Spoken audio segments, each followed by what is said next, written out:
This is TWiT. Hey, buddy, are you a geek? Are you a tech enthusiast?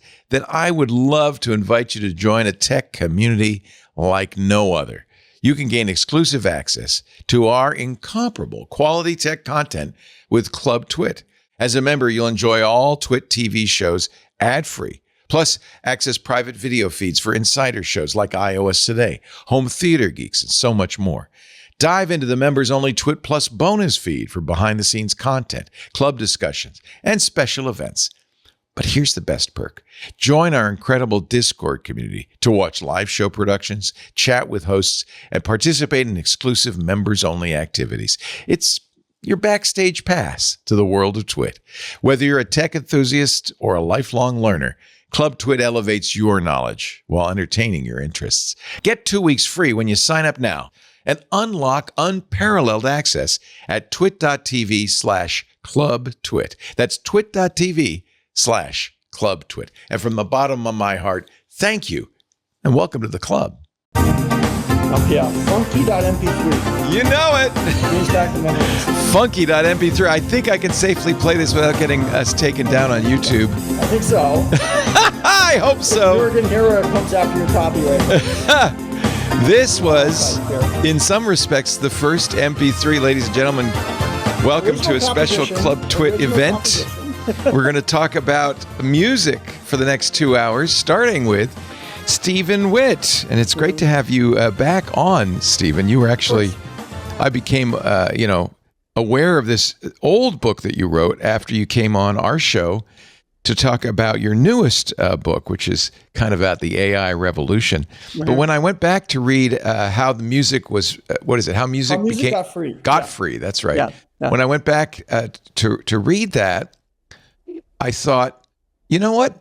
This is also worth talking about in some ways because what happened with the neglect of the music industry, the neglect of Congress, is reflected in the new AI era in some respects. Yeah, if you can draw a parallel, it's that the content industry of that time, the music industry, just didn't embrace what was coming. They rejected it and tried to legislate the MP3 out of existence. And they were even successful to some degree. It was technically illegal to distribute these files in the 90s and 2000s, but it didn't stop anybody. And the infrastructure of the internet made, an entire world possible.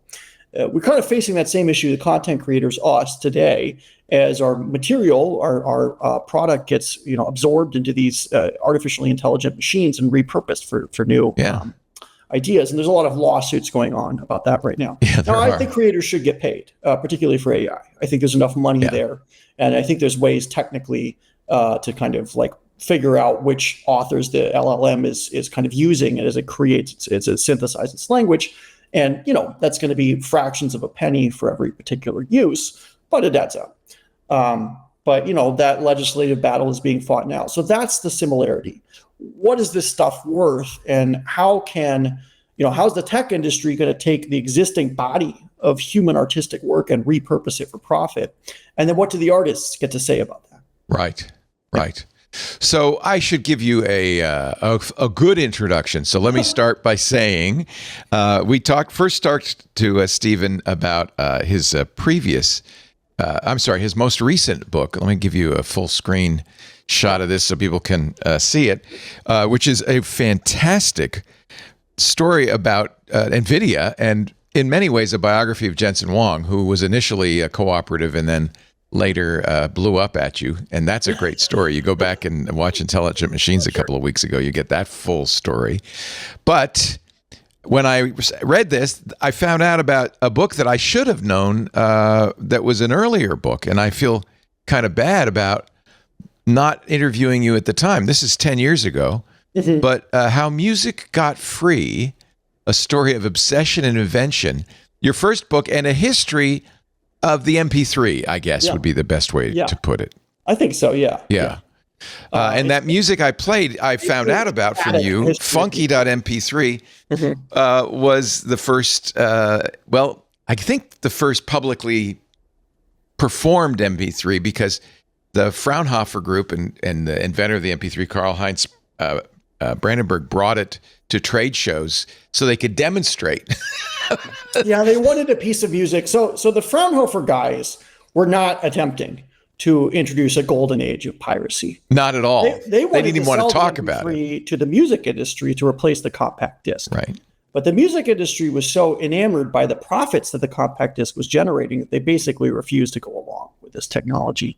And so Fraunhofer just started distributing these on like floppy disks at trade shows, and the music industry wasn't cooperating, so they needed a piece of music. And a lot of them were amateur musicians, and Jürgen Hera, who wrote that song, wrote funky.mp3, a little synthetic German font for you. I've heard better, but if you kind of are into elevator music, it's not bad. It gives you the idea, and the main point of it, I guess, was to show that look, they should do like a vaporwave remix of that song. There are. I looked on YouTube, and really? there are actually remixes of funky MP3 on YouTube. Okay. It made it a little harder for me to find the original with, by the way, a picture. It's not that funky, I have to say. It's only a little funky. It's German funky. German funky. Yeah. And it came with a picture of the MP3 player that they distributed, which is kind of an interesting story. Too, they, of course, had to show people, first of all, that they had come up with a way of getting CD quality audio to 1/12 the size. Yes. Nobody thought they could do it. They labored for more than a decade to make it happen. So basically what happened there, the Dream, check this out. So the Dream originally, they had noticed that the throughput of the cochlea, the organ in the ear that does the hearing, was very low. And meanwhile, the compact disc was doing music audio, I think at 1.2 million bits per second for stereo sound. So 1.2 million zeros and ones each second created the song. Fraunhofer realized that you could do it, the cochlea couldn't hear all that, right? And you could do it with a far smaller audio budget. Maybe as you say in the book, our ears are tuned for watching out for big cats. That's right. They're about to eat us. We don't need all that data. Our response. So what it basically did is you think of the spectrum from like the lowest sound you can hear to the highest. The CD encodes all of that naively exactly the same wherever you are in the spectrum. But the truth is the ear hears certain frequencies much, much better than, say, super high frequencies or super low ones. In the middle, where voice and speech occur, and also where if you were hanging out on the Serengeti and maybe something was creeping up behind you, that's where your ear has really high fidelity. Right. Speech that's where the ear, and big cats. Yeah, big cats hunting. Yeah, you being hunted by enormous carnivorous cats is what your ear is designed to hear, right? It's true about our eyes, too, by the way. This is true of our whole sensorium. It's tuned for survival, not for completeness. Not for like high fidelity. Right. It's tuned for survival. And so survival happens in a couple ways. Well, if you're good at talking and speaking, you can gain, you promote your social standing, and that makes your reproductive fitness higher, if I may say. It's good to have charisma. There's sex appeal there. And so hearing voices is good. And then the other thing is, avoiding predators, which might also be another person hunting you down. So all of that is embedded in here, and it goes back millions of years. What's not embedded in there is the ability to hear a noise at perfect fidelity and 17,000, hertz. That's just not. So in other words, the engineers at Philips who invented the CD over-engineered it. Massively so.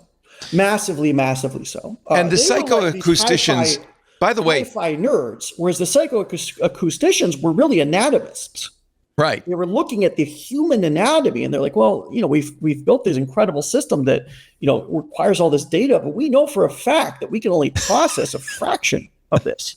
So why don't we go and experiment with the compact disc and try to delete some of this information and see if it's still audible? And they did hundreds of thousands of hours of listening tests with real world subjects until they basically built a much more accurate profile of what the ear could really hear. And then on top of that, they layered like a kind of classic compression technique. And in this way, they were basically able to shrink or even delete 90% of the information from a compact disc with no resulting loss in quality. They used Huffman encoding, which I didn't know until I read your book. I thought that was kind of interesting. So there was a really nice coincidence there. The stuff that was hard to psychoacoustically compress was like a flute. Okay, it was actually, you didn't get very much a piccolo, right? Yeah. On the other hand, when a piccolo plays a note, it just creates a little sine wave. And so you can actually represent this pretty well using mathematical techniques of trigonometry. And so you can compress the more note kind of things using trigonometry, and then the more dynamic things like speech using psychoacoustic coding. So nice coincidence, and it worked. Now, in fact, I remember we had, back in the day when we were doing the screensavers, which was in 1998 through 2004, we had Karl-Heinz Brandenburg on. He, by then, had become quite wealthy. Yes. Because he owned the rights, the patent on MP3s. But also we had Suzanne Vega on because one of the things they used to test was, in fact, the human voice. And then in particular, liked her version of Tom's Diner, the song she wrote, a solo song, because it was a solo voice. And they used that, among others, to prove nobody thought they were going to be able to make something that was auditorially satisfactory. Yeah. But they released something called N3ENC, L3 encoding, and they released what we just played, Funky.mp3, and a little player, hoping that it would take off. The story of the politics, however, and the motion picture experts group, MPEG, and the way they basically were outmaneuvered by Philips, who owned the right to MP2 Music Cam, which was a terrible solution compared to MP3, is fascinating and well worth reading. We don't have the time to go into all the details on that, but I had no idea the politics involved, nor how close MP3 came to disappearing. Oh, it was basically toast. I mean, it was basically abandoned. It was abandonware. What changed that? They just gave up, basically. And they were like, well, we're never going to sell it. We're just going to post it online on our website for public download for free. And then the pirates got a hold of it. And that's the second part of this book. It's great. And, you know, Fraunhofer was like, well, we don't condone piracy, but there's certainly a lot of downloads happening from our website. And we don't know, you know, who's downloading this stuff. Like, could be anybody. We don't know who's downloading it. You know, it's not our problem. And so a whole bunch of, pirates took it over and started distributing files. Now, when this happened, 1996, the internet was really almost not available. Very few people had broadband internet connections in their homes. Mostly they had dial-up, which wasn't really fast enough to even distribute a single MP3. So in the early days, they would actually code the MP3s to floppy disks and then send them around in the mail. Like a stack of floppy disks taped together, like a sack of, it was Eazy-E's real MF and G's, and you get it like. It's interesting how rap drove this in the earliest. These guys it was just because they were boys. They were the teenage boys. Right. Rap was the music of their time, you know, and rap has a certain glamorization of criminality and law breaking, and these guys loved that, you know. But they were teenage boys in their bedrooms trying to be cool, so they were listening to rap because it was the late 90s, and that was the music of the time. There was actually last year a documentary called How Music Got Free, based on your book, and it was focused mostly on the rap artists. Yeah. Well, so the rap artists, this is the other part of the story, during this time, rap was taking off, and it was actually becoming the most important commercial force in music, supplanting rock music, you know, as a new genre, basically the first genre turnover going back to Frank Sinatra. It was the first time that rock was really displaced. And they wanted to target the rappers, A, because they were obsessed with them, and B, because it was relatively easy to leak the rappers, and C, because the rappers would go out there and talk about the pirates and how pissed off they were, and the pirates loved that. It's so publicity. Anytime they rattle a rapper in public, they just loved it. What they started to do was kind of infiltrate the music industry's supply chain, and leak this material out weeks and sometimes months ahead of its release date, and post it to the internet. If you were around in the year 2000, you might remember the wares scene and the distribution in IRC and other areas. I remember it very well. But what I didn't know was about a guy named Dell Glover, who worked at the plant in South Carolina where Universal Music Group pressed its CDs. By the way, first of all, I got to make two completely side points about your book. First of all, very impressed you were able to get the word synodoki into a sentence. Nicely done. Synecdoche. I can't even say it. Synecdoche. The other is, what do you have against Limp Bizkit? Because clearly they are your bête noire. You do not like Limp Bizkit, do you? You know, that's all right. It's a side point. I don't disagree. I don't even really hate that genre of heavy metal / rap. No, I like Fred Durst. I like Linkin Park, actually. I think Linkin Park is good. Yeah, there you go. I just found Limp Bizkit to be. Maybe I'm just a snob. Maybe I inherited some like 90s Gen X. I was waiting for some Nickelback hate as well, but yeah, okay. Nickelback's not my favorite. But at that time, I was, because you were a college kid in classes 97. I mean, this was your generation. So I had grown up listening to grunge, so I went to see Smashing Pumpkins, Lollapalooza 1, 2, and 3, all that kind of stuff. And I loved that stuff. And then there was kind of a turnover, and it went into a more pop phase like Britney Spears, and I just didn't like it. Yeah. And Limp Bizkit was this kind of rap metal / hybrid stuff. And I actually like rap and I like metal. And I even like some rap / metal, but something about Limp Bizkit just always seemed such cornball. It was cornball. Crap. It was almost cynical, wasn't it? It felt like a cynical recording industry guy's idea of what music should sound like. But some of it's good, actually. I mean, like Hybrid Theory is good. Linkin Park is good. You go back and listen to it. Sorry, you don't have to defend this. No, Hi, this is Benito. I think this is the correct opinion. Oh, everybody agrees. Okay. So the reason I bring this up is to take us to Doug Morris, who is a music executive. Everybody in the music industry knows who he is, but I wasn't aware of him until I read the book. And this guy had his fingers in every musical genre. He was the highest paid, you say even the most successful music executive of all time. At that time, I think he's been supplanted now, but at that time he was.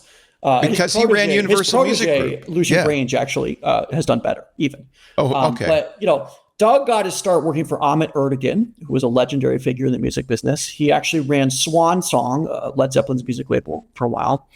And then in the 80s was really, along with Jimmy Iovine, who was his best friend, the first to see the potential for what a commercial force rap music was going to be. And, the thing about Doug is that truly more than almost any other music executive, he's totally agnostic about the music. He was very data driven at a time when there was no data. So what Doug's secret was that he would just go and he would interview the order takers at the record company or like at the record store and be like, what are you selling? Is there anything you're selling that like kind of surprises you? And if there was some kind of regional hit or something that looked like it was bubbling up, he would take that and just market it around the world.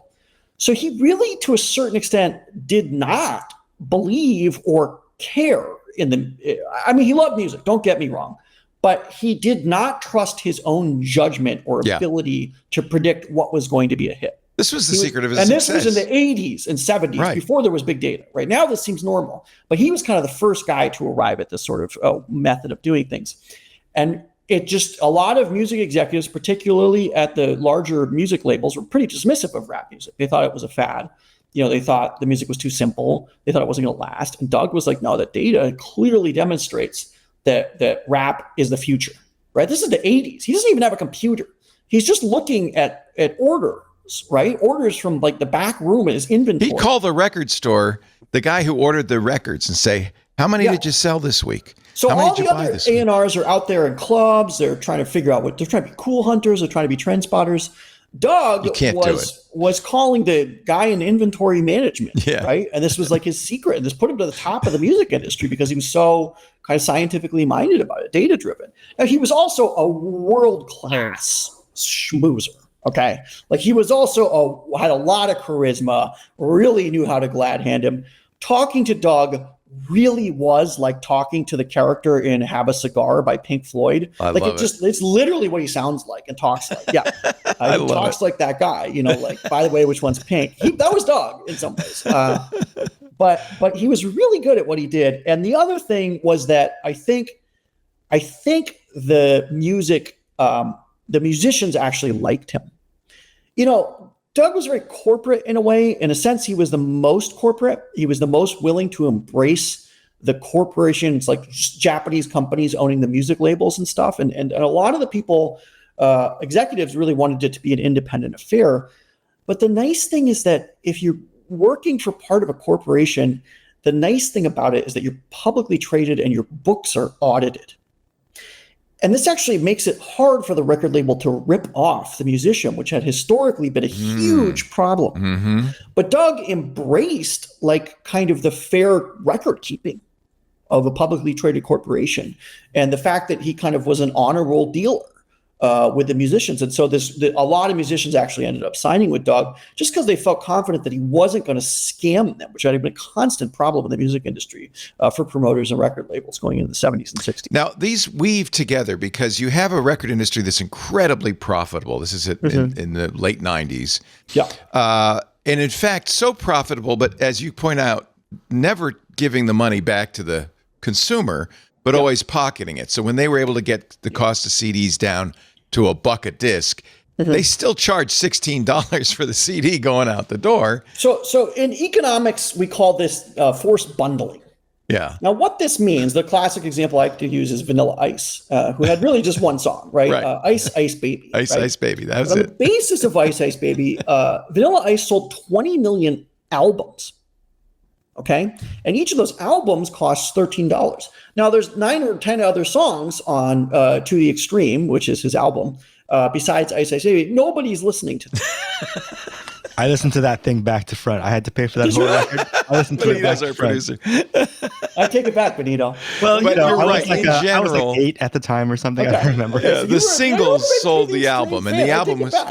Well, anyway, you kind of see what I'm getting at. I don't think you would listen to the Extreme back to front now. Maybe you would. The modern paradigm is very singles driven. There's exceptions. Artists like Taylor Swift still produce out, big albums and go people buy them. But for the most part, you were buying the album to get to 1 or 2 songs. Right. What the MP3 did was it disaggregated the single from the album. And this is actually why Doug Morris and them fought it so much, because they knew that this would be an economic catastrophe for them. I'll give you an example. I'm a writer, right? And I sell books. Now, here's the dirty secret of publishing. If I only got paid as far as you read into my book, that would be an economic catastrophe for me. I owe you 50 cents on the dollar. The dirty secret of the publishing industry is they sell tons of books that nobody ever reads, right? And so a few years back, Amazon was proposing this thing with a Kindle where you'd only pay for as far as into the book that you read. And the publisher's basically like, that's going to destroy the publishing industry because we're constantly selling books that, frankly, we know for a fact people aren't finishing. That's what happened in the music industry. It became much more efficient for the consumer, right? It was, in a way, it was a huge win for the music listener because they didn't have to pay as much to get to the songs they really wanted to listen to. But it was an economic catastrophe for the labels and for the artists. Now, remember, we're still prior to Apple. We're still prior to the iPod.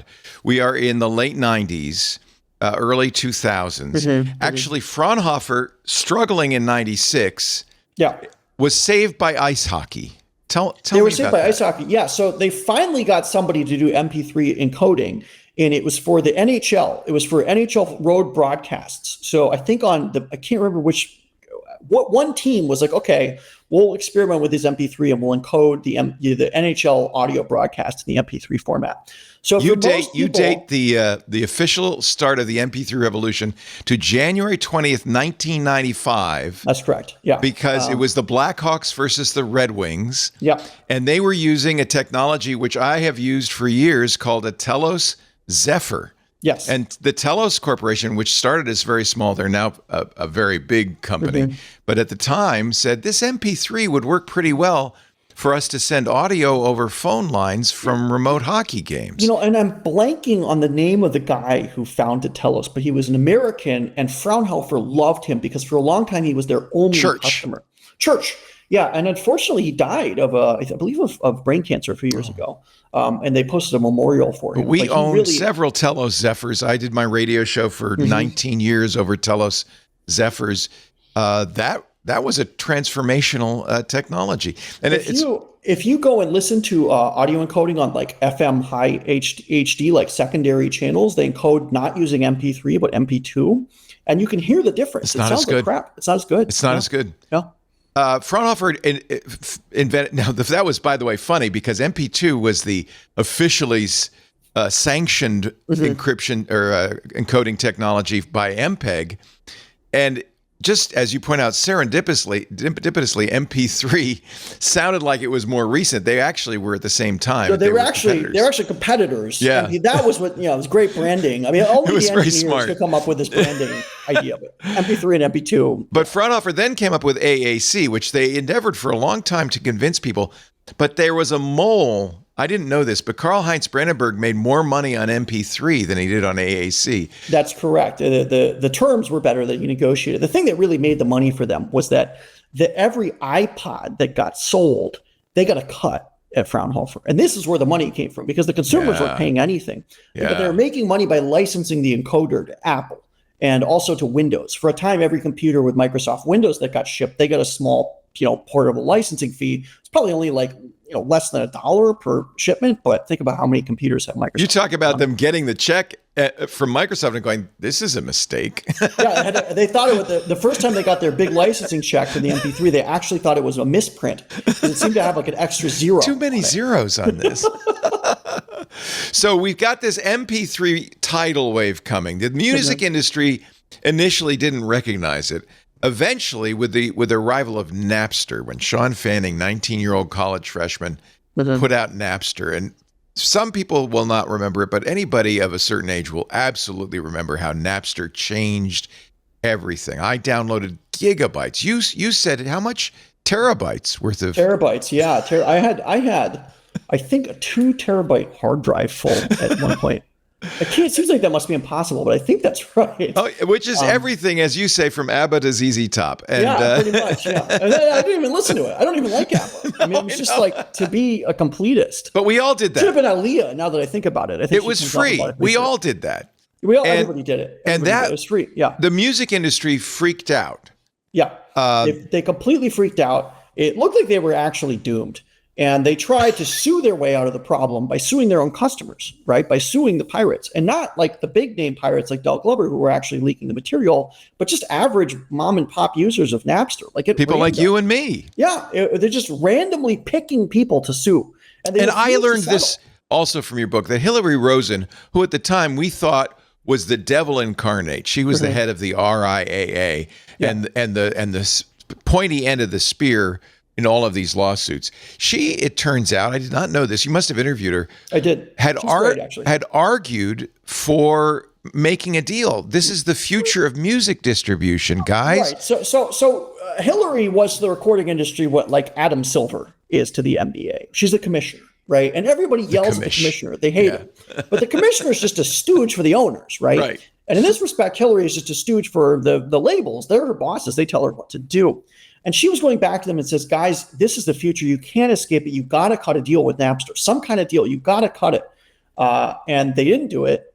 And she's like, don't sue your customers. And they didn't listen to that. She actually quit the day before the first lawsuit was filed. I didn't know that. Okay. Yeah, so it was not her idea, and she actually thought it was an idiotic idea. Another guy really pushed it hard later, and he refused to talk to me. He was not so popular. You say Doug Morris thought throwing the bootleggers in jail was an outstanding idea. Well, the music industry had been throwing bootleggers in jail since the 70s, right? Right. All these tape traders and later like people who would like they still to this day love blaming piracy for the drop in revenues. But even Morris knew it wasn't that. Even Morris, like I said, the thing they were trying to fight was the disaggregation of the single from the album. Yeah. Morris had been in the industry so long that he actually predated albums. He'd started in the early 1960s on like Tin Pan Alley stuff. 45. 45. Right. And then the album came along, pushed especially by like the Beatles, and it became the default format in the late 60s. And it just made the recording industry so much money, like just such an insane amount of money. And Morris had seen that happen. He's like, you don't understand. If we go back to the singles era, all of the money is going to be sucked out of this industry. And he was correct about that.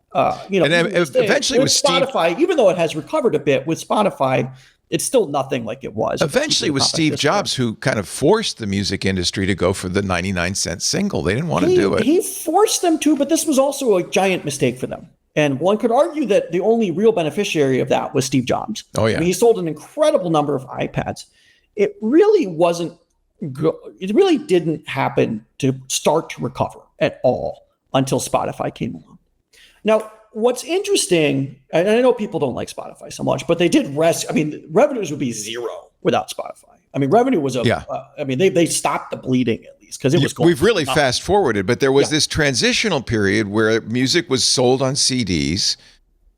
Napster came along, MP3 came along, Yeah. The music industry freaked out because they weren't making any money on these pirated versions.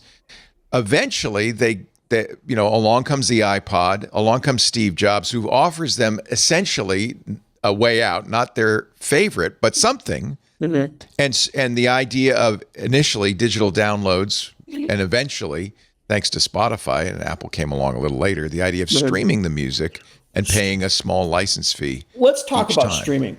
Okay. This is actually a great history, and it brings everything full circle. The original idea for the MP3 was streaming. What Brandenburg and his team wanted to do was have you call into a digital jukebox on your dial-up telephone in the 80s, and then literally attach the handset to a receiver that was connected to a stereo, and then stream the music over a digital phone line, and it would play through your speaker. That was their idea. And at home, you would have a catalog with the songs you wanted to listen to and a little touch tone thing that you would enter it, just like a jukebox. So they wanted to turn your telephone into a remote jukebox. Now, the problem was they only had 128,000 bits to send the music over the phone line. That was the capacity of the phone line at the time versus the 1.2 million that the compact disc used. Okay.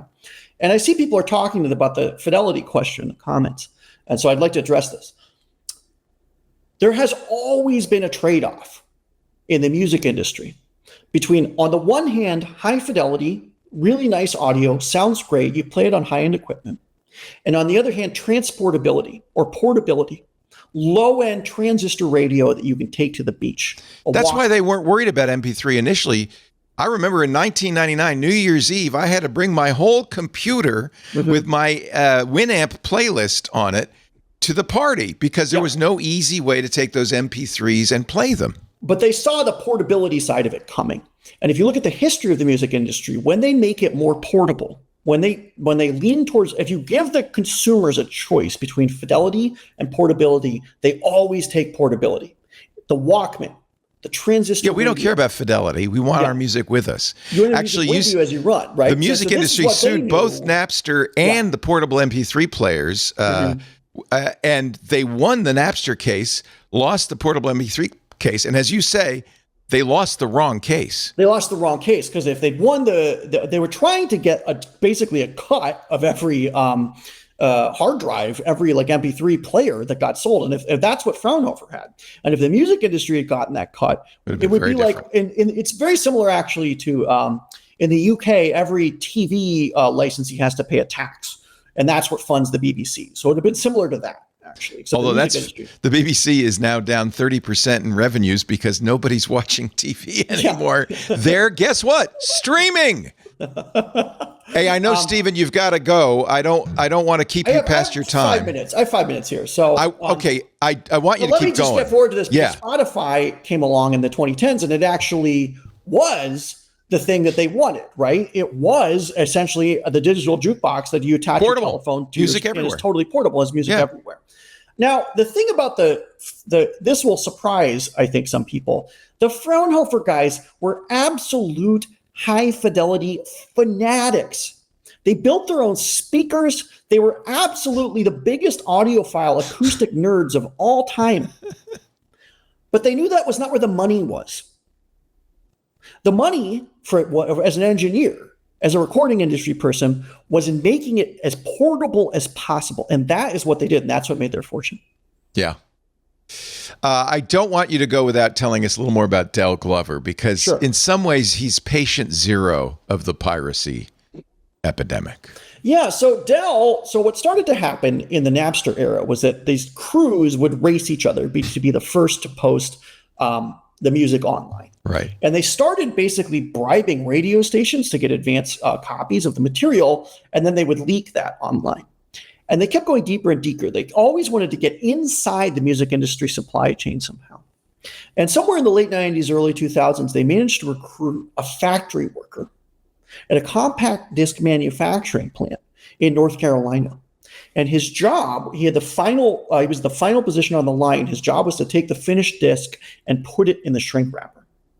Now, at the end of each day, he was supposed to take all of the overstocked discs to a plastics grinder and physically destroy them so they wouldn't be let out of the plant. But what they had realized was that nobody was actually counting how many discs went in the plastics grinder. and he only needed to get one out. So they would take these discs, they would wrap them in like the latex glove that they use, and then they would stuff them in their pants.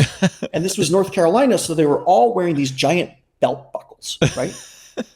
And then as they went out their plant security, the guy would wand it, and then he would hit his big ass belt buckle, right? Yeah. And the guy was like, "Well, yeah, it's my belt buckle. Like, well, don't worry about it." And they would just wave him right through. They wouldn't check. I was wondering how they got them out of the factory. So in this way, Dell Glover and his associates were able to smuggle out about 2,000 first-run compact discs out of the plant, representing essentially, basically everything that came out. And of special interest was, of course, stuff that hadn't yet been released because they have to produce it weeks ahead of time. That's right. And so it cost the music industry tens of millions of dollars when one of these things is released. They would spend millions to market Chronic, but before it could even come out, all the pirates would have a copy. That's right. And so they'd have an official album release date where the album's in stores and they're trying to sell it. It's been circulating online for 3 weeks already. Everybody who wants it already has it. It killed them. It killed them. Couldn't have happened to a nicer bunch. I take it you interviewed Dell. Is he still around? Dell's still around. He still works in a factory. He's a maintenance man at the Freightliner truck factory. He builds the grills. Yeah. Does he have an estimate for the number of songs that he managed to pirate? Well, let's think. 20,000, 2,000 times 10. That's probably more. 30,000, wow. 20,000 times 2,000 discs, 15 songs per disc. 2,000 discs. Wow. Okay. Thank you so much, Stephen Witt. The book, you got to read it, folks. It is one of the I think key books to read if you're interested in our industry. How Music Got Free. Stephen Witt is the author, and while you're at it, just get the whole Stephen Witt collection. All two from Penguin Books. They're both on Audible. They're both on Kindle. And I got them on Kobo and from Libro FM. I will tell you the audiobook, particularly for the new one. I mean, that's where the market is. Yeah, I know. That's Audible has really do you have an Audible exclusive? I do not. I just have a general audiobook, but I narrate it myself. And so my work. Yeah, you do both of them yourself, don't you? It was a great coincidence for me because I had realized as a writer I like to read my work out loud anyway, and so I would often do this while I was writing the book without even thinking that's cool. Yeah, that makes your prose better.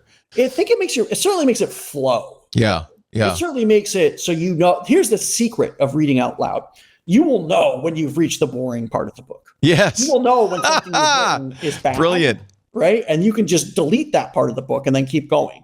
And so this is the way that I try. I often feel as a writer in the modern attention economy, like I'm in competition with, Instagram and TikTok. That's right. And so it has to be, and a lot of people are either reading on their phone or listening on their phone. So I have to be the most compelling of the 6 media applications that they have on their phone.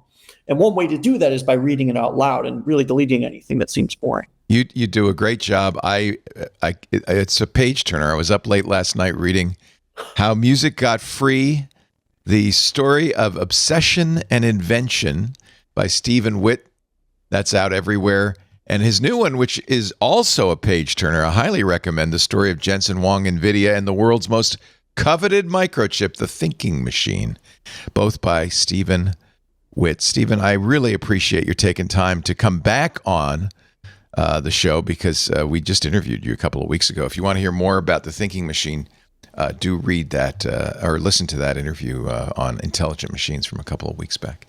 Thank you, Stephen. So much. Thank you so much. Have a great day. Now, we're not done talking about music. Take care, Stephen. Okay. Stephen, you can just close the window. That's how this works. You can just close the browser. Just close the window while my friend Mazzy gets in here, and we're going to talk about real music on vinyl. Leo Laporte. So Norman, you just missed him. I'm sorry. I listened to him. Good. He couldn't stay much longer. And I'm sorry because it would have been a great conversation between the two of you. He's talking about really a transformation in the music industry when music went from being something you might sit down, maybe you'd put on headphones or you'd sit in front of the speakers and actively listen to essentially the wallpaper of our lives, which it is in many cases now. Well, with digital. I just had this conversation with my son Joseph in the car. We drove for an hour and a half somewhere last week. Joseph's about 30 now, right? He was 34. Holy moly! Yeah, exactly. Yeah, right. He doesn't. I remember when he was a baby. We've known. He doesn't have a mustache and makes massive sandwiches. But no, that's a different one. I know. Norman and I are good friends going back 35 years at least. 1988. Now, I was thinking about this. We met at Gene Shelton acting That's class. right. We were scene partners, and I couldn't remember if it was American Buffalo. I can't believe you have the script still. Or Glengarry Glen Ross. It was a David Mamet because there was a lot. Am I allowed to swear on this show? I don't even know. Okay. It was a lot of F words in David Mamet. F words, So yeah. that's what I'll say. I'll say that. So we had a lot of fun Mamet, doing those Mamet scenes, I must say. And we became friends, and we shared an earthquake together. Yes, we did. Norman was my best man. He introduced me to my second wife. I've been a best man 4 times, and 3 have ended in divorce. So there we go. Whoever that fourth one is, keep up the good work. I don't see that fourth one. Jennifer and I are still very good friends, but you introduced me to Jennifer, and but not on forgive purpose, you for not that. because of that. It was, I don't know if you remember, it was because of a ballet ticket, which sounds, we're getting It off. is. Yeah. I do remember that. photographer You and Michelle, your partner, and Jennifer and I on a basically a setup date. It wasn't though. It was Michelle had photographed a lot of stuff for the San Francisco Opera and Symphony, and we got tickets. And for some reason, you were along for the ride, and we had another ticket. And I only knew one person who would go to see a ballet, and that was Jennifer. And I think it wasn't a ballet. I think it was a performance of music by because John Cage was there. Maybe it was a ballet. It was a ballet. It was a ballet. Because at the Opera House. At the Opera House, and the music was done by Cage's partner. That's why. And Cage was. I remember him sitting there. Can't remember who it is. Yeah, Glass. Philip Glass. It was music by Philip Glass. No, it was. Let's talk about records and music. Let's stick with records because that we can do. So, wallpaper era.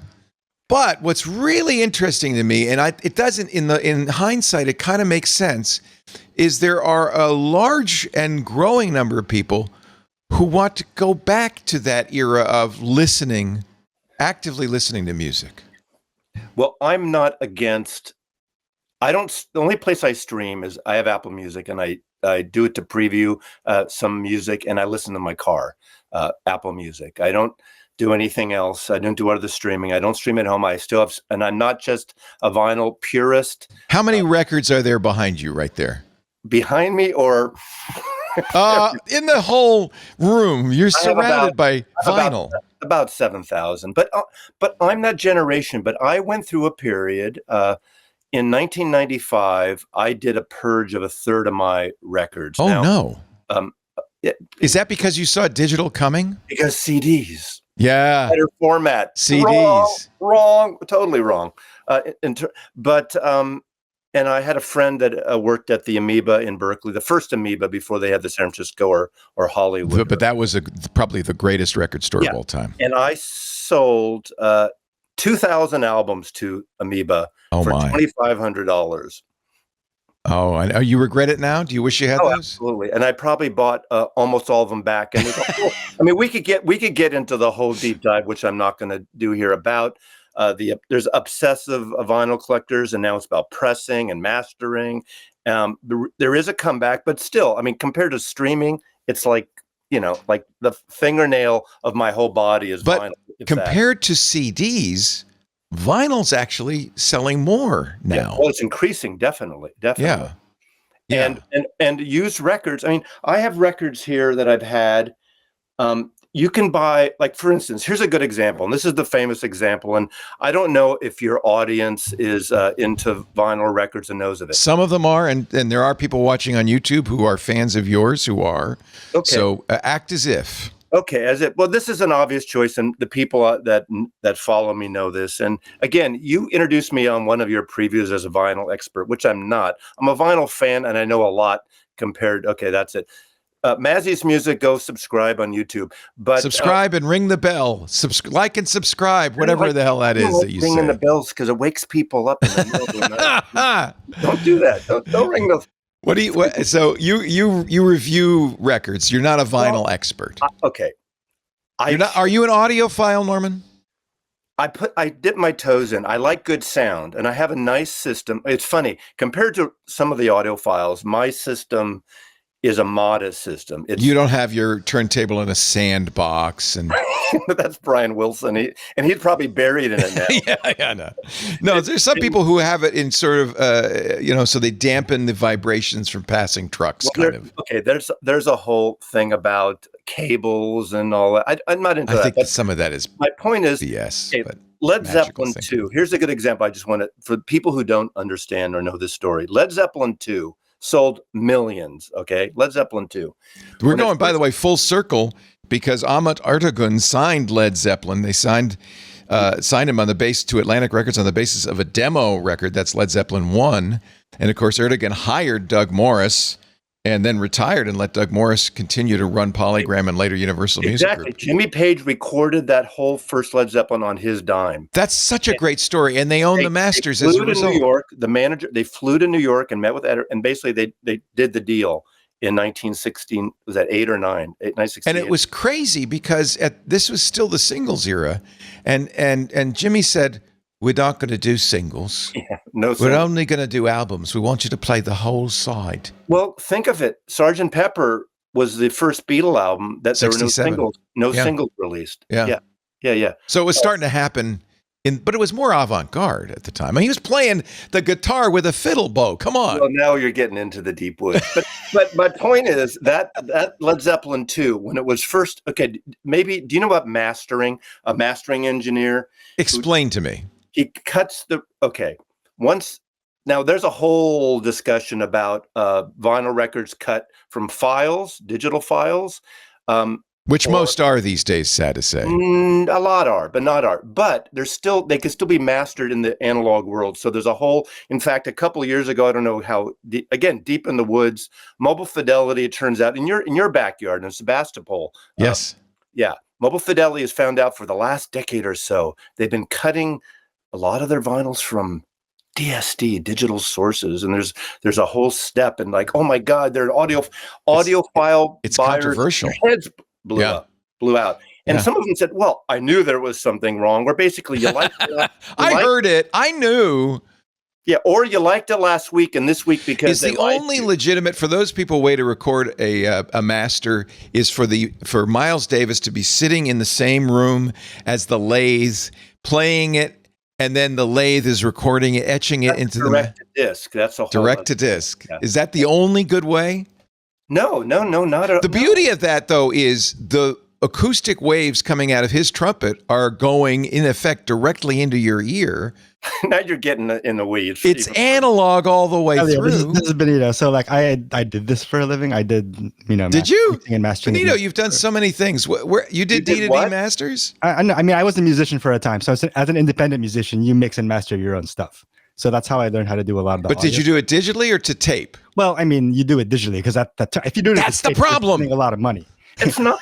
Here's the thing: there are people that will bitch about to people like me and on YouTube, not just YouTubers, but record collectors. Well, why would you buy this new record? It was a digital recording. Why buy it on vinyl? It's not going to be any better. However, a good mastered record, if you master it for vinyl, you master it differently than you do for streaming. It's usually a different mastering engineer completely. Yeah, or different people who you master differently for compact discs and for. Is the issue compression? No, so this is what I was about to talk about. Like, so back in the day when they made records. Turn on your camera, Benito. We want to see you.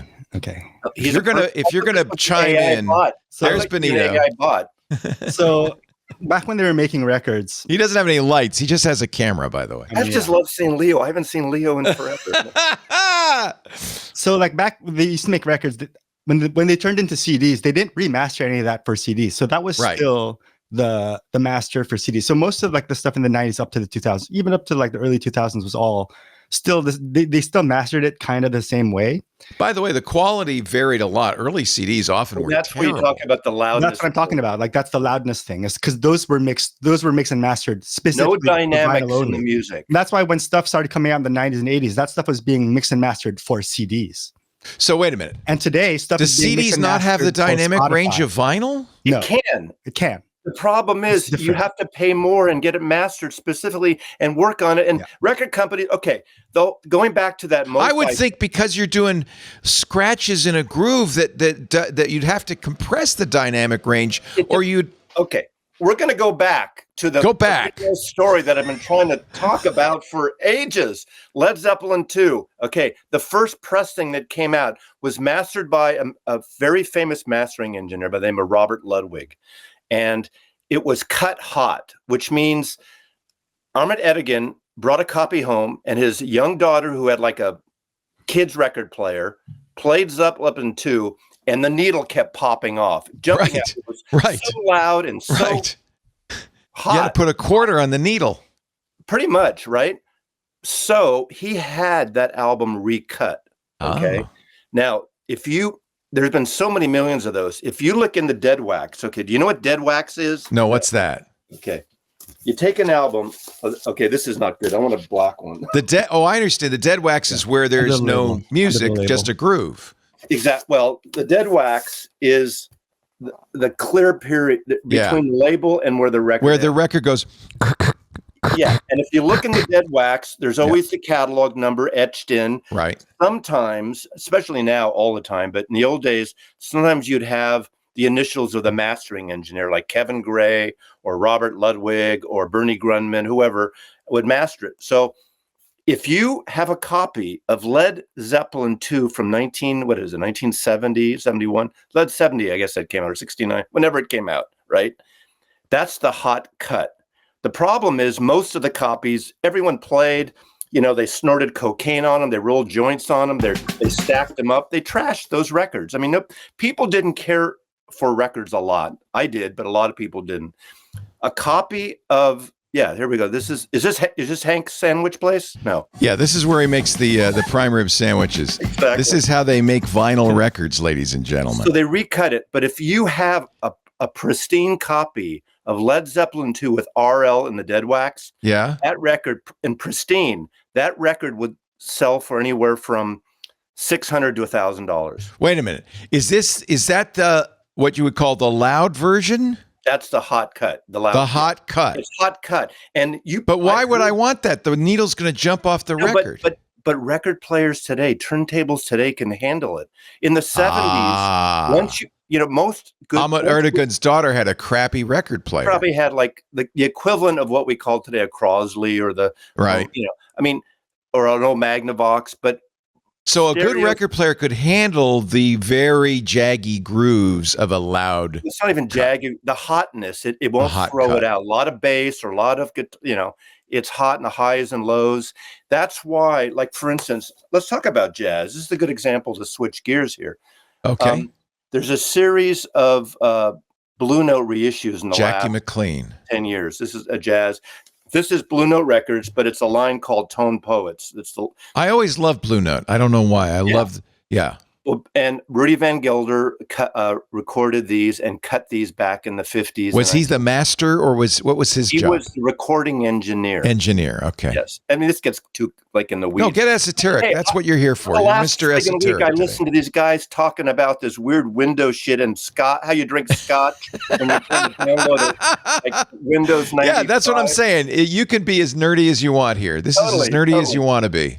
So, there was a label like before the vinyl thing kicked in 2014, 2015 is when the resurgence really started ramping up. So it's been about a 10-year ramp up. People think it's a flash in the pan thing, but records are selling, as you said. But again, it's a small minority compared to streaming and everything. Well, because you have to spend some money on equipment for one thing. You do, and records too. But we could go into. We have Petaluma now has a used record store. This is a resurgence. In the Parrot, I didn't say hi when I drove by there. In January, I drove down to the Bay Area for a week for work thing.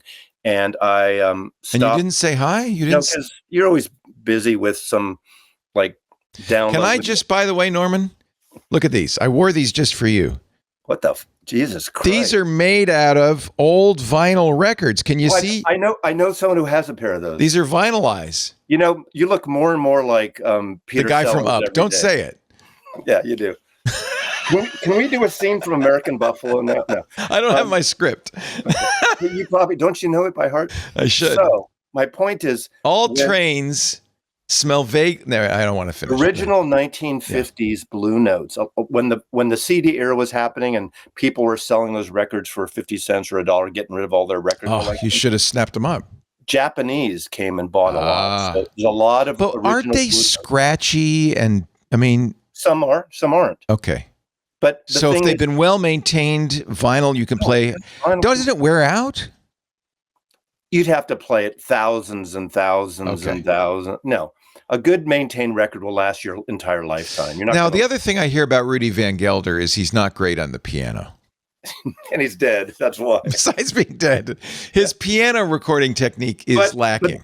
But Blue Note records, some originals go for hundreds and thousands of dollars. Wow. Now, okay, but like that Led Zeppelin 2, if I got the hot cut. Yes, but in the 50s also, with the way they would cut it to master them to vinyl, they would compromise. They would take a little off the high ends, a little off the bass ends, because your records would jump. Right. But now today, with these quote audiophile pressing, they're full spectrum.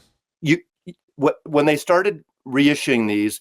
The guy in this case, Kevin Gray and Joe Harley, who work on these for Blue Note, which is now part of Capitol and United or Universal Music Group.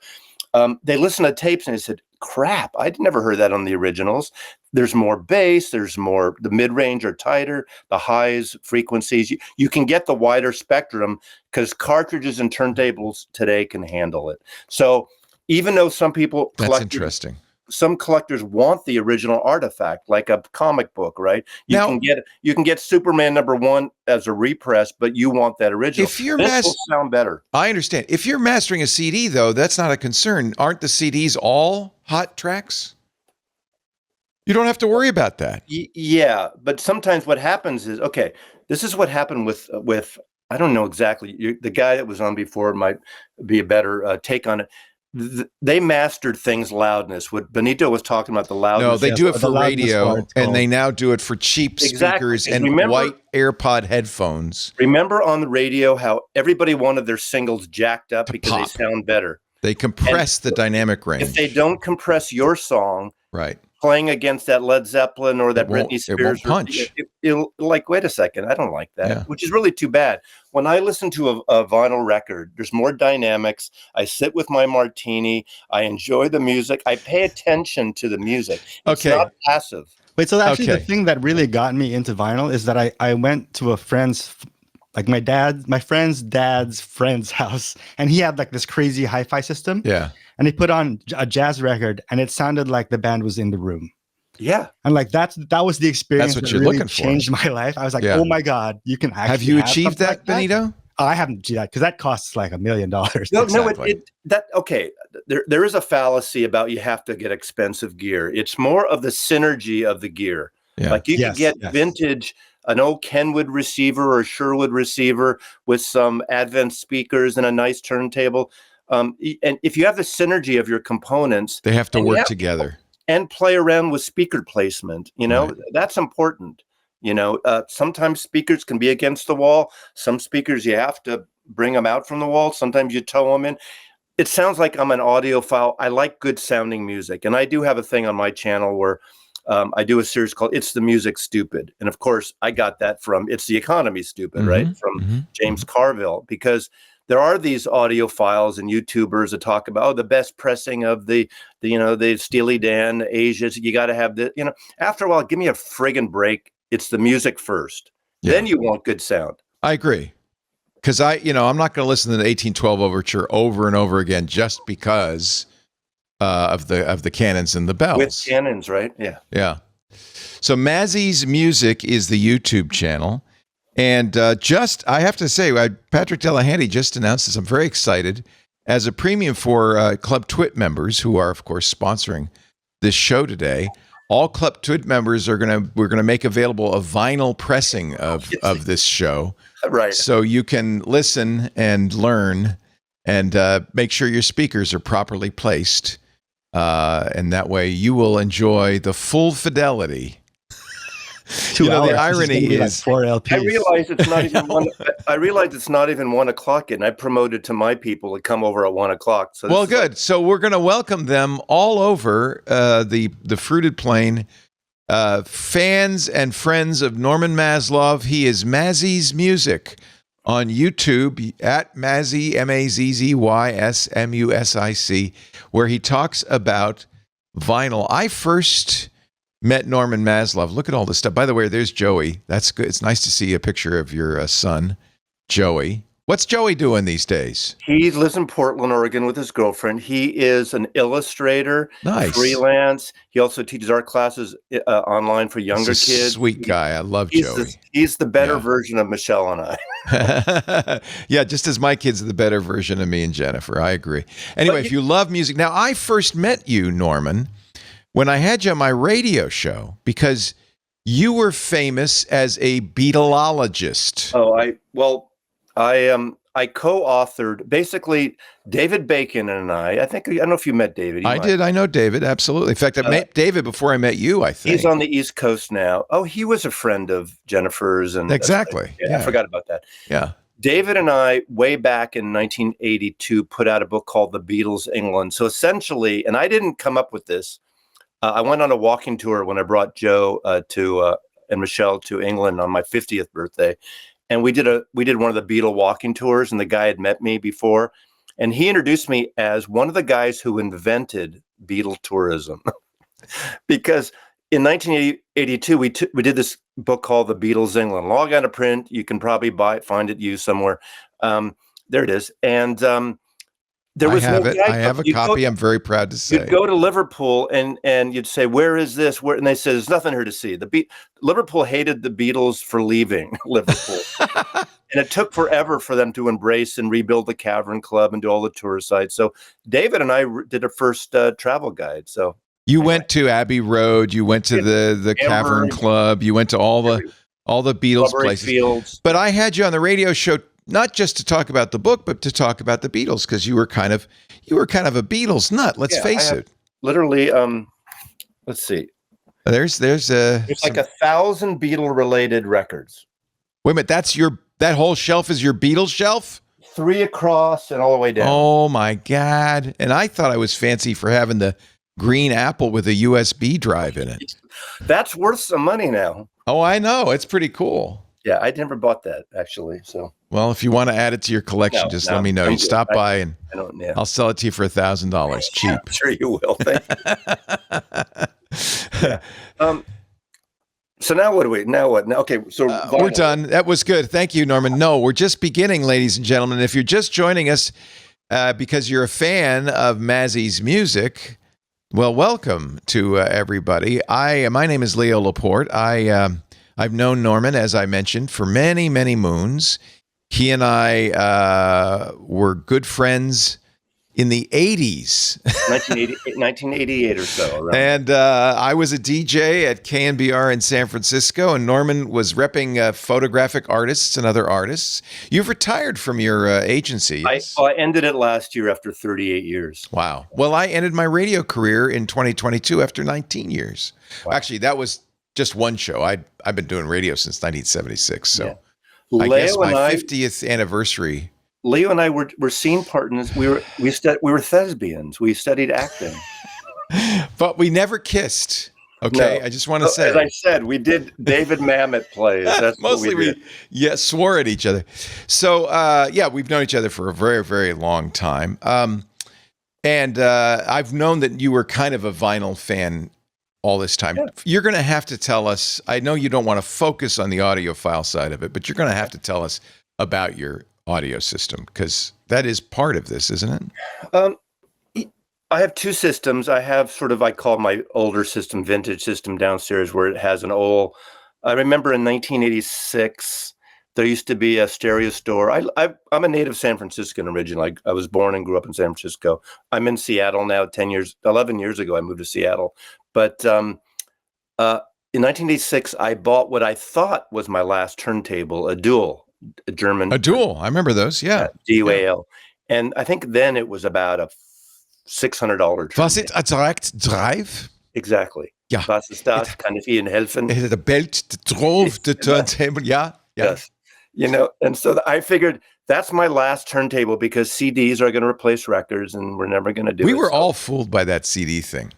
Boy, that crap almost took off. I mean, it did take off. And they the record, now we're talking about the MoFi thing where people, they lied. MoFi lied to us. If you're going to freak out about the record business lying to people, get in line. Get real. Yeah. Right. But does it matter? I mean, anyway, so you don't have that dual turntable. I do. It's in my second system downstairs. So I usually play CDs.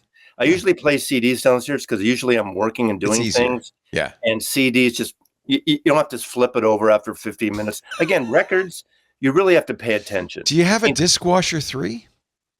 No, but I have to me. You don't have that fancy thing you put the disc in and it rotates itself? I do, but not the really expensive one. There are some that are okay. There's something called the degritter that's about $3,200. There's another one, I forgot the name of it. It's like $6,000 to $10,000. I have the Humming Guru Nova, which is about a $600, $650. It's ultrasonic cleaner, and I was against cleaning forever. I was last in line to it, didn't think I needed it. But if you take an old record, if you buy used records a lot, because they got dust in the grooves, they got it's surprising what it gets out. And it'll make, if you know about records, if you have a record that you grade as a G or a VG, it'll add a VG plus to it. It's actually very reasonable and easy. It takes one button pushing pretty much. Ultrasonic actually makes a lot of sense because that can really get that grit out. To me, that's the best bang for your buck. I mean, I know people that have the $3,300 one. To me, I'd rather get like 6 of these for the price of that one, right? Yeah, no, that makes sense. But I don't have 6 of these. All right, that's a good tip. All right, keep them clean. How often do you use the Hummingbird? Well, once I clean a record once, for me, I never have to clean it again. That's enough. Okay. Unless really, you're talking about, you're not going to wear a record out. And anything I get, if I buy used records, it automatically gets a humming, ultrasonic. It gets a little hum job. In the sleeve. Yeah. Now, I got a question. Do you wear white gloves when you take the record out of the sleeve? No. Okay. But you handle it very carefully so as not to get...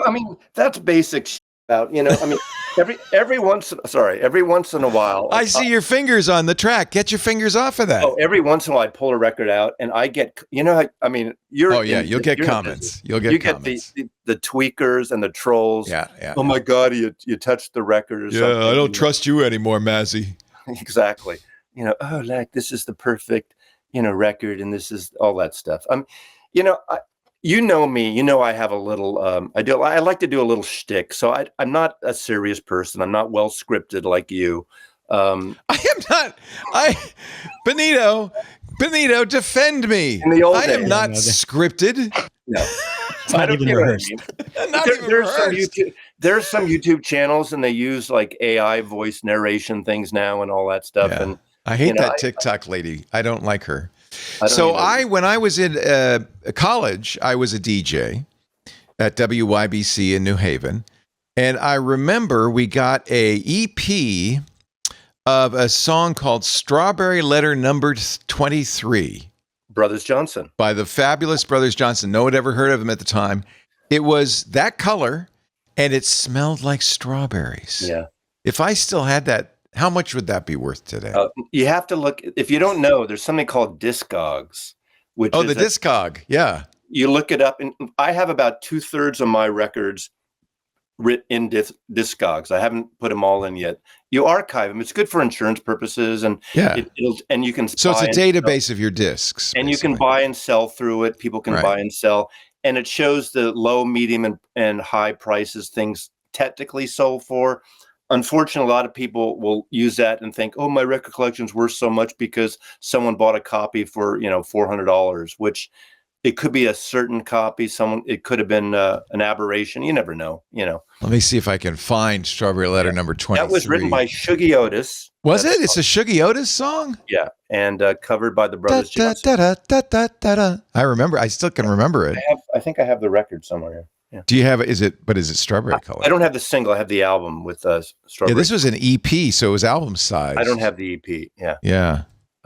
This was probably a promo sent only to radio stations. Sure. Well, radio station promos can go for a lot of money. And, a lot of these records you see in used bins, there's a lot if they're from radio with the call letters, sometimes they're worn out, as you know, because radios. We burn the hell out of them. But a lot of DJs and record store people like me, because I worked in the business in the 70s into the 80s. I worked at a record store. I worked at Odyssey Records in Santa Cruz. And of course, I was a DJ. And the thing DJs do that's terrible, we put the record on the turntable. You know this. You probably even visit me at the radio station.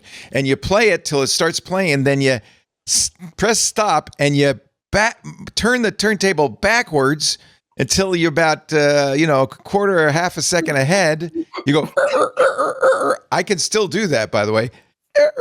And then that way, when you hit the button, it gives it enough time to get up to speed before it hits the song. So you get it all timed out in your brain. Well, that's how the whole, DJ hip hop thing. That's where the scratching came from. Yeah, and DJ I was scratching before it was cool. And they use those Technique turntables for that because they're that's right, direct drive. Direct drive. There's no belt. We eventually that was in college because eventually they went to carts, eight-track tapes, and that really took all the fun out of it. I had a few albums I was going to show that are new. Yes, but let's talk. But wait a minute. No, we can't. I'm sorry. I'm so discursive. We didn't get to your full stereo system. So upstairs, your high-quality system. Tell me about that. My turntable is a Riga P8. And is that Riga as in Latvia? It's REGA. It's British made out of England. It's one of the bigger turntable manufacturers that kept going on in the world. And what stylus? Does it matter anymore what stylus you use? Yes, cartridge. Now, cartridge. Okay, I have an MC cart, which is there's an a music. Now you got me going there. Okay. Look at this, ladies and gentlemen. Now that is a turntable. That is gorgeous.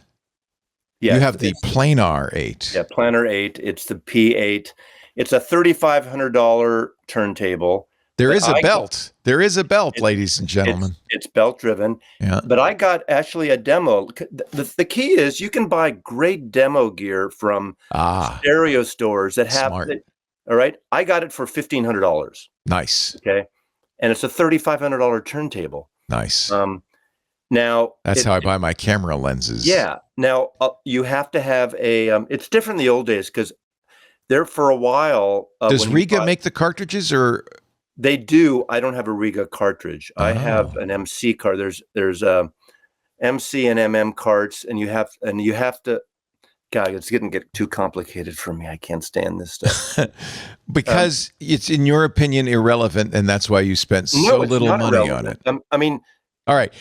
Just what's your amplifier? My amplifier is a Hegel, Hegel.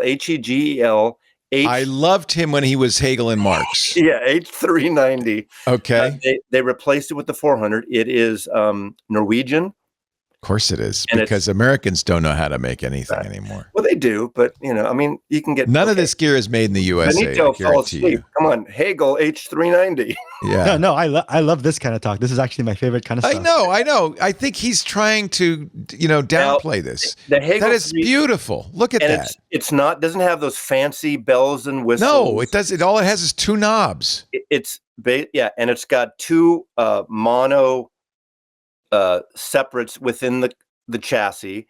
It's a $6,000 turntable. I mean, $6,000 amp that I got for about $40. Norman, you don't have to self-deprecate. It's fine. You don't have to pretend you're not loaded. It's okay. I'm not loaded. Just be normal. Now, does this have? Okay, in my day, your turntable had to have a special connection to the amp because the turntable was not line level. Right. Is that still the case these days, or do you just plug it right in? No. Some new amps, again, there was a period of about 20 years where there was no photo input. Yeah, I don't see a phono input. Where's the phono input? There's no phono input. So you have to have a phono stage, a separate phono stage. Of course you do. Phono preamp. It's a preamp. Of course you have to have a preamp. Yeah, a phono preamp. And you can use Is that a Hegel or is that a Marx? My phono preamp is a Riga Aria. It's a Riga. Why not? You can get other Is this the case of matching, though? Is this why you were right, I think, when you said that one of the keys is there's a synergy. These all have to work together. Yeah, and your sound is going to be only as good as your worst piece. Yeah. But also, they have to kind of mesh. It's not merely that one's better than the other. They have to be doing the same thing. And so the Riga, but you don't have a Riga cartridge, but you have a Riga preamp. I have a Hana cartridge.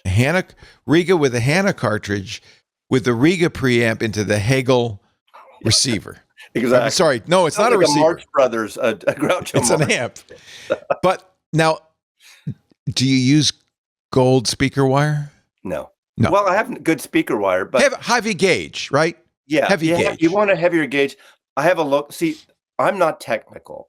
I have people that do this for me. Oh, you have people? No, there's a guy locally in Seattle. I'm going to give a plug here. Please do. Yeah, If you want some great gear, used gear or new gear in Seattle, Hawthorne Stereo.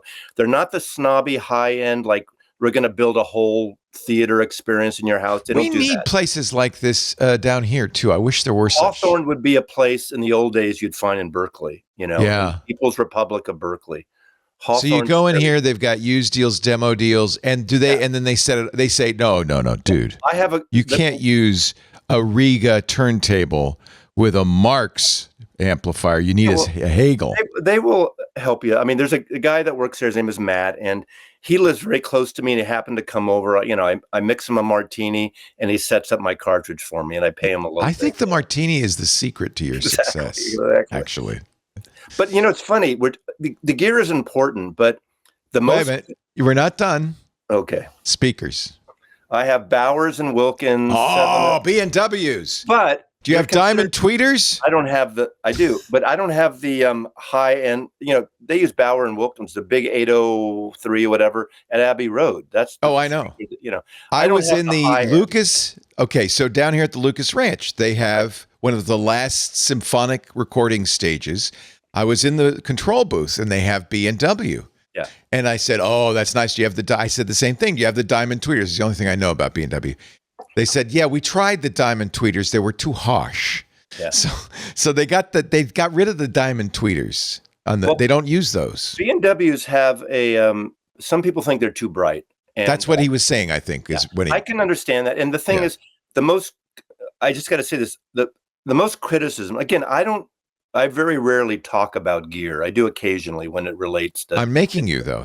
You're doing it under duress. On my channel. I'm not one of those gear channels. No, because that's an endless. Andrew Robinson or what's the guy in Berlin, the English guy, YouTuber. I forget his name right now. Someone will tell me in the comments. Darko. I like Darko. I like that guy. He's a good channel to watch of gear. He streams a lot. He does a lot of streaming things. But the biggest criticism I have a TV between my speakers hung on the wall. Audio files freak out about that. You need to cover that up. Get rid of the TV. Because it's reflective. Yeah. Also, I'm in an open concept living room, kitchen area. Oh my God. How do you survive? I know. My point is I don't have acoustic treatments. You need to sit in a special room. All alone. All alone with a chair in the middle. Man cave crap. You don't do that. And I think that, bravo, because you know what? Music is a part of your life. I probably listen to, when I'm at home and I'm not out somewhere, 6 to 8 hours a day I'm listening to records. That's a lot.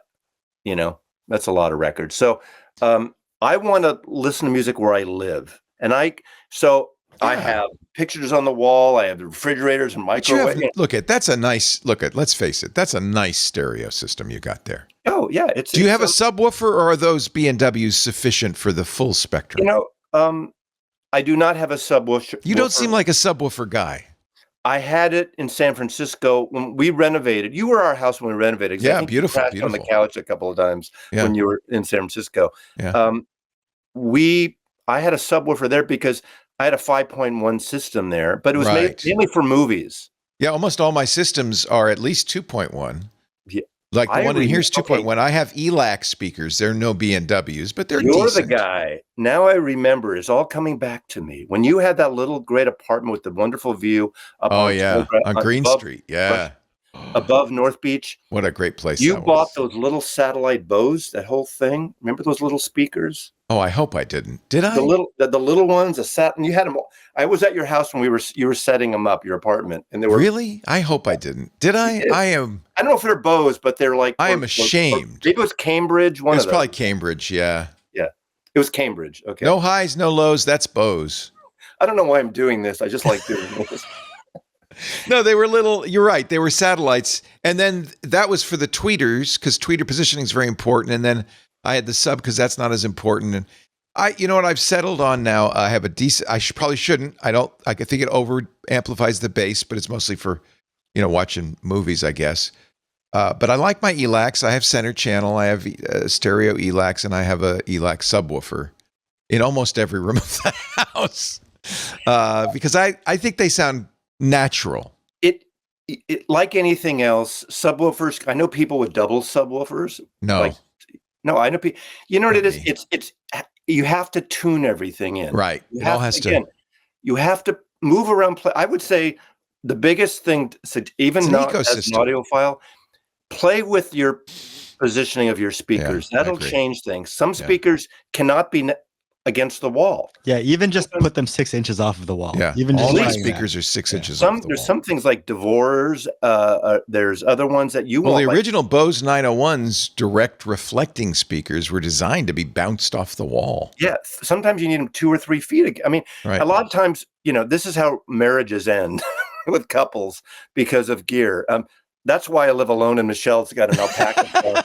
Michelle's got an alpaca. Lisa puts up with my gear. Yes. She does say, though, if anything happens to you, she's screwed because she can't figure out how any of it works. Well, tell her to call me. I will. No, we're going to go to that place in Seattle that you mentioned. Or do you ever come to Seattle for? No, but, we've often thought maybe of moving to Seattle. Really? I was Norman. It's too late. It's too late. Everybody's already there. Well, we sold the place in San Francisco, and Michelle and I were able to buy 11 years ago in Seattle for the price of one house in San Francisco, and now it's doubled my house here. Yeah. So, how about Mercer Lake? Is that an affordable Mercer area? Mercer Island. Is that affordable? It's like Tiburon. I know. I want to live. That's my dream, is to have a house on Mercer Island and take the train into town. Because here's the thing, and I shouldn't be saying this on this.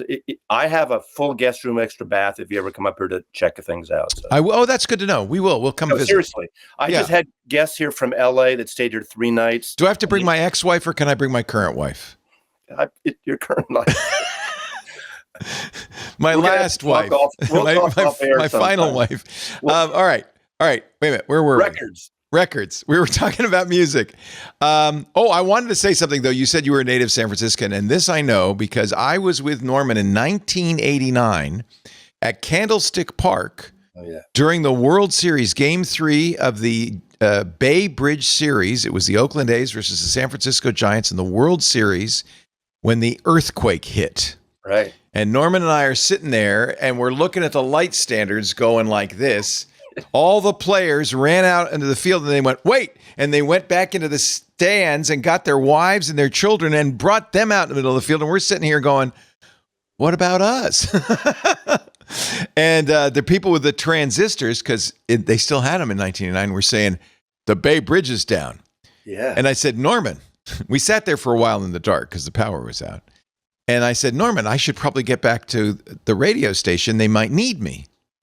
And you, my friend, you were able to navigate through the back streets of San Francisco without any traffic lights in the middle of a disaster zone and get me back to the radio station. I got you back to KNBR. It's a memory you won't have. Before you were at the game, you had fans on the air, and this is before people knew your face a lot. I think some people did, but you're radio guy. Yeah, we're a radio guy. So you said there was some special hat you were going to wear. I had a helmet. It was like a construction helmet, and it had a BART train going around with the San Francisco Transamerica Pyramid. You told people, you said, if you see me with this hat, say, hey, Leo. So I don't know how this happened, but I went to get us some drinks. Did you wear my hat? I had people saying, hey, Leo. I wonder what happened to that hat.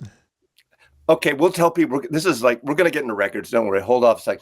A few months later, we took a cruise together with the San Francisco Giants. I remember that. Your girlfriend at the time couldn't go on the cruise last minute or something. You know who my girlfriend at the time was? Yeah, I totally know. Yeah. Okay. Yeah. Jennifer. Yeah. I know. We had just gotten together, thanks to you. Yeah, but I didn't want to talk, all right. Anyway, she knows. She knows. She knows. But it was a cruise with the San Francisco Giants. I was your plus one. The problem with that was, because I asked Jennifer to go, but we had just started dating and she didn't think that was appropriate. So you lucked out. The problem with that was the Giants did not want to meet the fans. I was the president of the KNBR Giants fan club. So I had to entertain all the fans. The only time, though, you remember this, you might even remember, I think this was the first night, we're in the hot tub, and Kevin Mitchell at the time, who was this superstar, and a beefy guy, joined us in the hot tub, and all the water went out. It was like, what the hell? I remember drinking and gambling with, was it Bobby Ayers? Is that his name? What's his name? Oh, Bob Ayers? No, Bobby Ayers. Ralph Barbieri. Yes. He's passed. Him and I sat like every night in the casino. You were doing some other shit. Ralph was unhappy with me at the end of that cruise because the night before he had asked me do you remember this? To take his luggage because he couldn't be bothered and put it out, because at the end you're supposed to take the luggage down to the thing. And he said, would you do that for me? You talk like this. Would you do that for me? I said, no, Ralph, do your own luggage. I'm not your porter. He said, you'll never work in this town again. I'll make sure you never work in radio again. He was an interesting character. He's a beloved character in San Francisco sports radio. We're getting passed off track, a couple of years ago. We are getting off track. By the way, he was right. I never worked in that town again. I want to show a record because this connects to your earlier conversation with streaming and the whole thing about artists. Let me go full screen so we can see this record. Artists getting now. I don't know if you know who David Lowery is. No idea. Okay, but you were in Santa Is it Cruz. yacht rock? No, well, it's Americana, this record. But 40 years ago, his first album, his first band, Take the Skinheads Bowling, Camper Van Beethoven. Van Beethoven, of course. You know that song? It's from Santa Cruz. Yes. So he's now a mellow fellow? Well, here's this. Okay. I just did an interview. By the way, Alex Howard knew immediately who he was. Yeah, Camper Van Beethoven, and then later Cracker. Alex knew. Obviously, 40 years. They just did 2 nights at the Fillmore. They sold out a few months ago. Nice. A reunion or a 40th birthday. Who was at the Mystic here in beautiful Petaluma just the other day? The first concert I ever went to as a kid in Santa Cruz, the Sons of Champlin. Ever hear of them? Yeah. God, Bill Champlin. Is he back with them? Because apparently the band is still together. They must be 100. He joined Chicago years later when they got MLR. Okay, David Lowery, though, this is like a 3-record autobiographical record of his life, from Beethoven to Cracker. He now lives in. By the way, we have a show title, From Beethoven to Cracker, ladies and gentlemen. He lives in Atlanta. And he's a doctor. He still tours. A physician, an MD? No. He is a professor. He teaches music business. Now, you might know Lowery is one of the guys that worked with this other legal team to do a class action lawsuit against Pandora and Spotify. So the guy that you just talked to, he was on the wrong side of history. In other words, he was on the right side. They got more money for artists. There was a settlement with Pandora for licensing. Now, recording artists still get screwed with streaming. Absolutely. But by the way, that may be as much the record label's fault as it is the recording artists. It's a lot of reasons. 100% the record labels. But here's the thing. I wanted to talk about this because whenever I've done this on my channel, I've done little thoughts of consciousness, streams of consciousness videos. That's the story of my entire network. Exactly. But the thing is, how can vinyl compare with free, right? I say, if you're streaming, it's friggin' free. It's free. And they say, no, it's not. I'm paying $180 a year, $15 a month. That's free. It's free to get all the music you want for $180 a year. That's free. Now, you pay a record, it's $20, $30, $40, $50. It's a lot of money. And, compared to what records cost back in the 70s and 80s, it's not that far when you figure out inflation. The problem is everything else, your rent and your mortgage and your car is way out of whack for what it was. But that's a whole other story. But artists get screwed. And that's why the only way they make money, with some exceptions, is because of touring and concerts. But that's why when I still see a lot of music, but I mostly go to clubs. I've seen all the great legacy bands, Neil Young, Pearl Jam, whoever. I don't need to go to an arena anymore.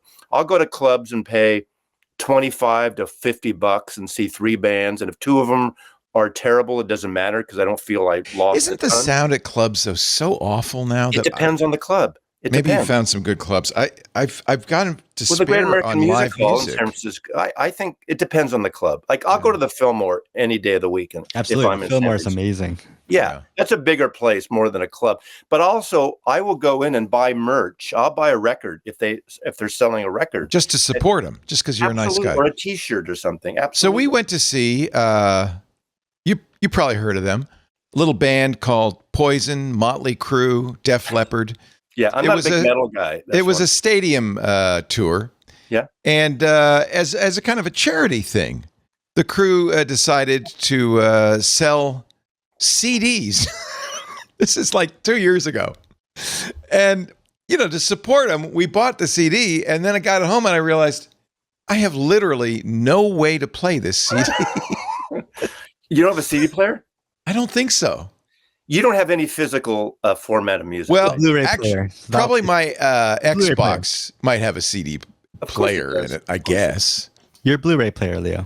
I did. No, that was later. I bought a Blu-ray player later because some idiot convinced me, it was Scott Wilkinson, that I needed a physical media. Physical media is dead. Norman, what are you sitting in front of all that dead stuff for? Well, you need, there is something. You need the room.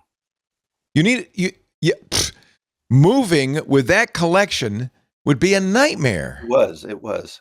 But you're never going to move again, right? Because you can't, because you have 1,500 records. I have 7,000 records. Yeah. I have a few books. I'm kind of the same way about books. But why do you keep all the books? Once you you can play I think most people play records over and over again more. That's true. You don't read books over and over. No, that's a good point. Here's a good question I get. I get a lot of, as you say, wankers that comment, and I use wankers a lot, and all the Brits love to hear it. Say wankers. I think it's a great word. It's a wonderful word. It's not really dirty at all. It's better than the C word. But go ahead. Yes. And watch every British police show. They say the C word all the time. I know. It's like part of their language. It's like saying sandwich. It's terrible. It's still salt I go, what? Hank salt. Salt Hank. Which is it? It's like that. It's Sank Salt. Hank Salt. Hank Salt. So what's my point here? You just Are we talking too fast? I feel we're talking too fast. We got a half an hour to fill, so slow down. I could show every record. We're talking to Norman Maslov. He is the host, the star, the man in charge of Mazzy's Music on YouTube, which I want to say congratulations, has now reached its 10,000th subscriber. 40,000. Wow, I didn't know. Congratulations. In the YouTube world, that's not a lot. In the vinyl community world, it's a lot. Are you the biggest vinyl guy? No. I'm up there. You're up there. There's a lot of slick people, and there's of course music channels like Rick Beato and that kind of stuff. No. Well, that's a different thing. He doesn't do what I don't do what he does. Yeah, he interviews artists and stuff. Yeah, and he's a musician, and he's got a studio. Yeah. I mean, there's some. You're a fan, and I think the fans need a representative. Well, I'm one of many, and the thing is, I don't. Oh my God, this is breaking news. 1 minute. Uh-oh. Ladies and gentlemen, we have a special vinyl release. Get ready, everybody. It was like an alarm and everything. This is very exciting. It's just arrived. The latest Beatles album just out. New Beatles record. Never mind. I'm waiting. Okay. That was excitement. Out for delivery is now. This is a whole thing. There's a major box set coming out. Now, we could talk about box sets. That's a whole other thing. A major release today Bruce Springsteen Tracks 2, 7 records he did around in the 90s mostly and beyond. When he was still good, yes. That he never released. Oh my God. There's one, the Philadelphia, remember the movie Philadelphia?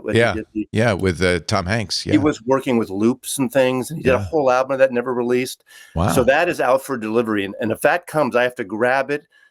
Do. Pirates. Please do not hesitate. We will just stare at your wall of vinyl. Exactly right. There we go. Lisa and I actually won tickets to see The Boss on Broadway, and that was quite an event. I really enjoyed that. I didn't see it in person. I would get the box set. Absolutely. I think I will. I don't know what I'll do with it, though. You're not going to get it. Can I? The thing is, okay, here's the thing. People are saying, oh, my God, the CD box set is $300. The vinyl box set is $350. Well, any money I do get from YouTube, from monetization goes back into buying records. So it kind of supports that thing for myself. Nice. So it's charity, really. When people say it's so expensive, how can you compete with free? You can go on YouTube and listen to the whole album today. Wait a minute. 7 full-length records. How many cuts are on here? Multiply that. I don't know. Whoa. 83. No, I don't remember. No, that's the year. Yeah. Wow. Surely the greatest box set of all time, says the Telegraph. Yeah, it's pretty amazing. So that's the news today, Now, did you get it on vinyl? I did. Okay. But it's probably available as a CD or even a digital download from iTunes. Probably. It is. And you can stream the whole thing on YouTube for free. So really? So that takes some of the fun out of it. Think about it. Records are more, even though inflation and stuff, back in the 70s, you're pressing tens of thousands, hundreds of thousands of copies. Right. Now you're pressing 2,000, 5,000, maybe 20,000. Right. So these are precious. So they're going to cost more because they're not doing the quantity. Right. And you're competing with free. I'll beat a dead horse saying that over and over again. You're competing with free. How can you compete with free? And so if you're competing with free, you should cost more. Yeah, because you might as well can't compete. Yeah. If anybody's, you can't compete. And people don't need this. They don't need it to listen to music. Do you recommend this, Lowry? Should I go out and get that? Well, you can stream it. You can stream it on YouTube for free.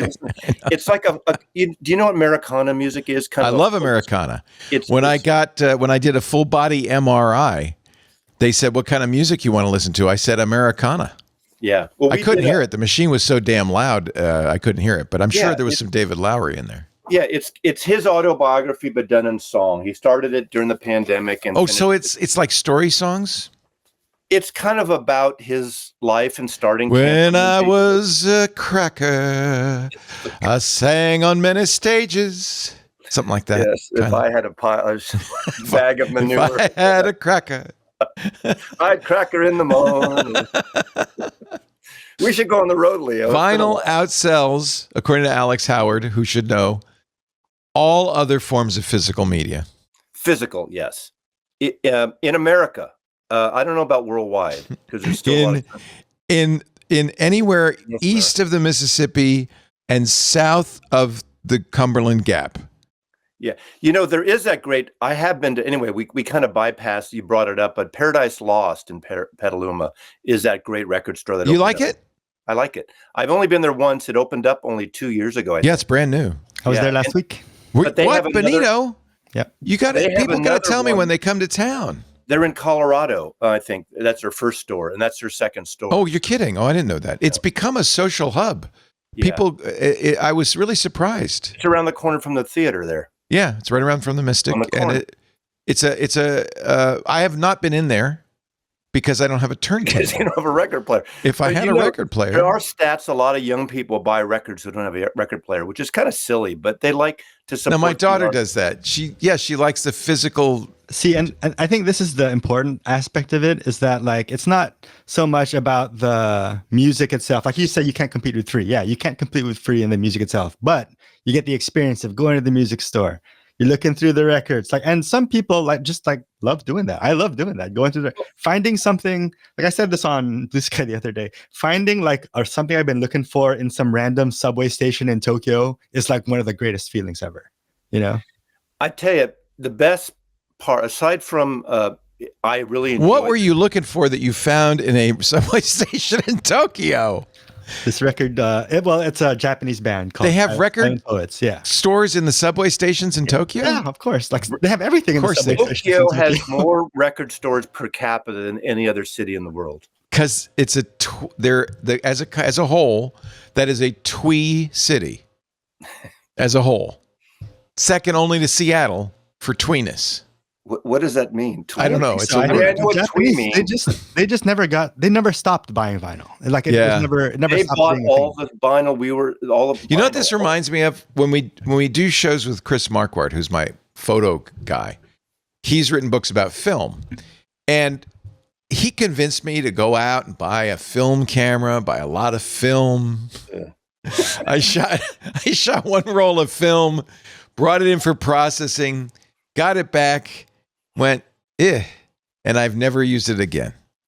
That's a whole other conversation. My career as a photo agent, the first half of it or first third of it was in the film time and then the photographers. I represented commercial photographers, so it crossed over into the digital world. That's another story. But hey, I should go get it.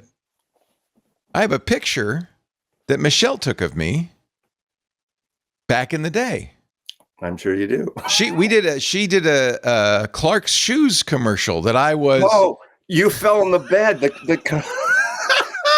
I was fatty number one in pajamas, and the whole idea was to illustrate how. I wonder if we could find that on YouTube. How comfy Clark's shoes were, and so slow motion. And Rich Silverstein from Goodby Silverstein was in the room there. Yeah, major ad agency in San Francisco. And I had to hang from the ceiling and on cue let go and fall into this bed, which was carefully rigged to collapse under my weight and expel a bunch of dust. And then I don't think we needed to really rig the bed so much. Come on. And gosh, I wish I could find this ad. I bet you it's somewhere. Yeah, and Michelle probably has a 3/4 inch U-matic. Yeah, just what you need, a 3/4 inch U-matic. Yeah, we're gonna play that. Where are you gonna play? That's as good as a vinyl disc. Right. There's a lot of Clark's Shoes ads on YouTube. I bet you it's on YouTube somewhere. It's a guy falling into a bed in super slow-mo. One of your geek. By the way, I still have the pajamas. I got to keep the wardrobe. I'm sure you did. Who would want very nice pajamas. The geek. What do you call it? Geek. I watched the other day. You guys were arguing about geeks and nerds. Geeks versus nerd. What do you prefer? Are you a music nerd or a music geek? I'm just a music fan. I mean, I don't mind. Oh, cop out. I'm probably a music geek. I'm probably a music geek. Music geek. I think you are. It's so funny because, I mean, I like records. And the question what was the name of the ad? Do you remember? Did it have a name? Was it like Falling or something? It might have been. I don't know. It was in the ad. See, where was it? It was. Now I'm seeing all the fault. What year was it? Do you remember that? 1980? It would have been 80s because we moved. It was at the studio on 11th Street, and we moved mid 1991. So it's either late 80s or 90, 89 or 90. I bet I could find it. But you know who else could find it? By the way, they're saying you're a music dork is what you are. That's fair. I do get, what I was going to say, the wankers will make comments. I mean, like you probably get trolls coming. No, we have no wankers. You have no wankers. No, we do. We have many. Why do you need all those records? How can you can never listen to all those records, which is true. But I look at it, this is my library. When you stream or that song, that band that you save in your playlist, like a year from now may not be there, depending on, like Neil Young might have a hissy fit and pull his songs for a while or whoever it is. So when I'm in the mood of something and I'll come down, run downstairs, my main system is upstairs. I'm down in a split level. And run downstairs, grab a record and play it. And then it reminds me of something else. And I come and play that, and it goes through 6 degrees, and I'm playing 10 records that because of that one first a musical inspiration or something I think about or I read about or something. Or when I do some research, emotional. I think that's a good. It's very emotional. Yeah. And you have to pay attention to it. And streaming, and I'm not against streaming, as I said, it's not black and white. Some vinyl advocates say the emotion is taken out of it. It doesn't have that ineffable. You want some emotion? Let me show you a picture that Michelle took of me back in the day. Wait a minute, you have a framed picture of it?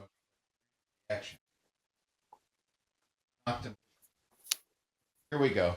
Back in the day, this is me. Look at that. Oh, yeah. You remember that? Yeah.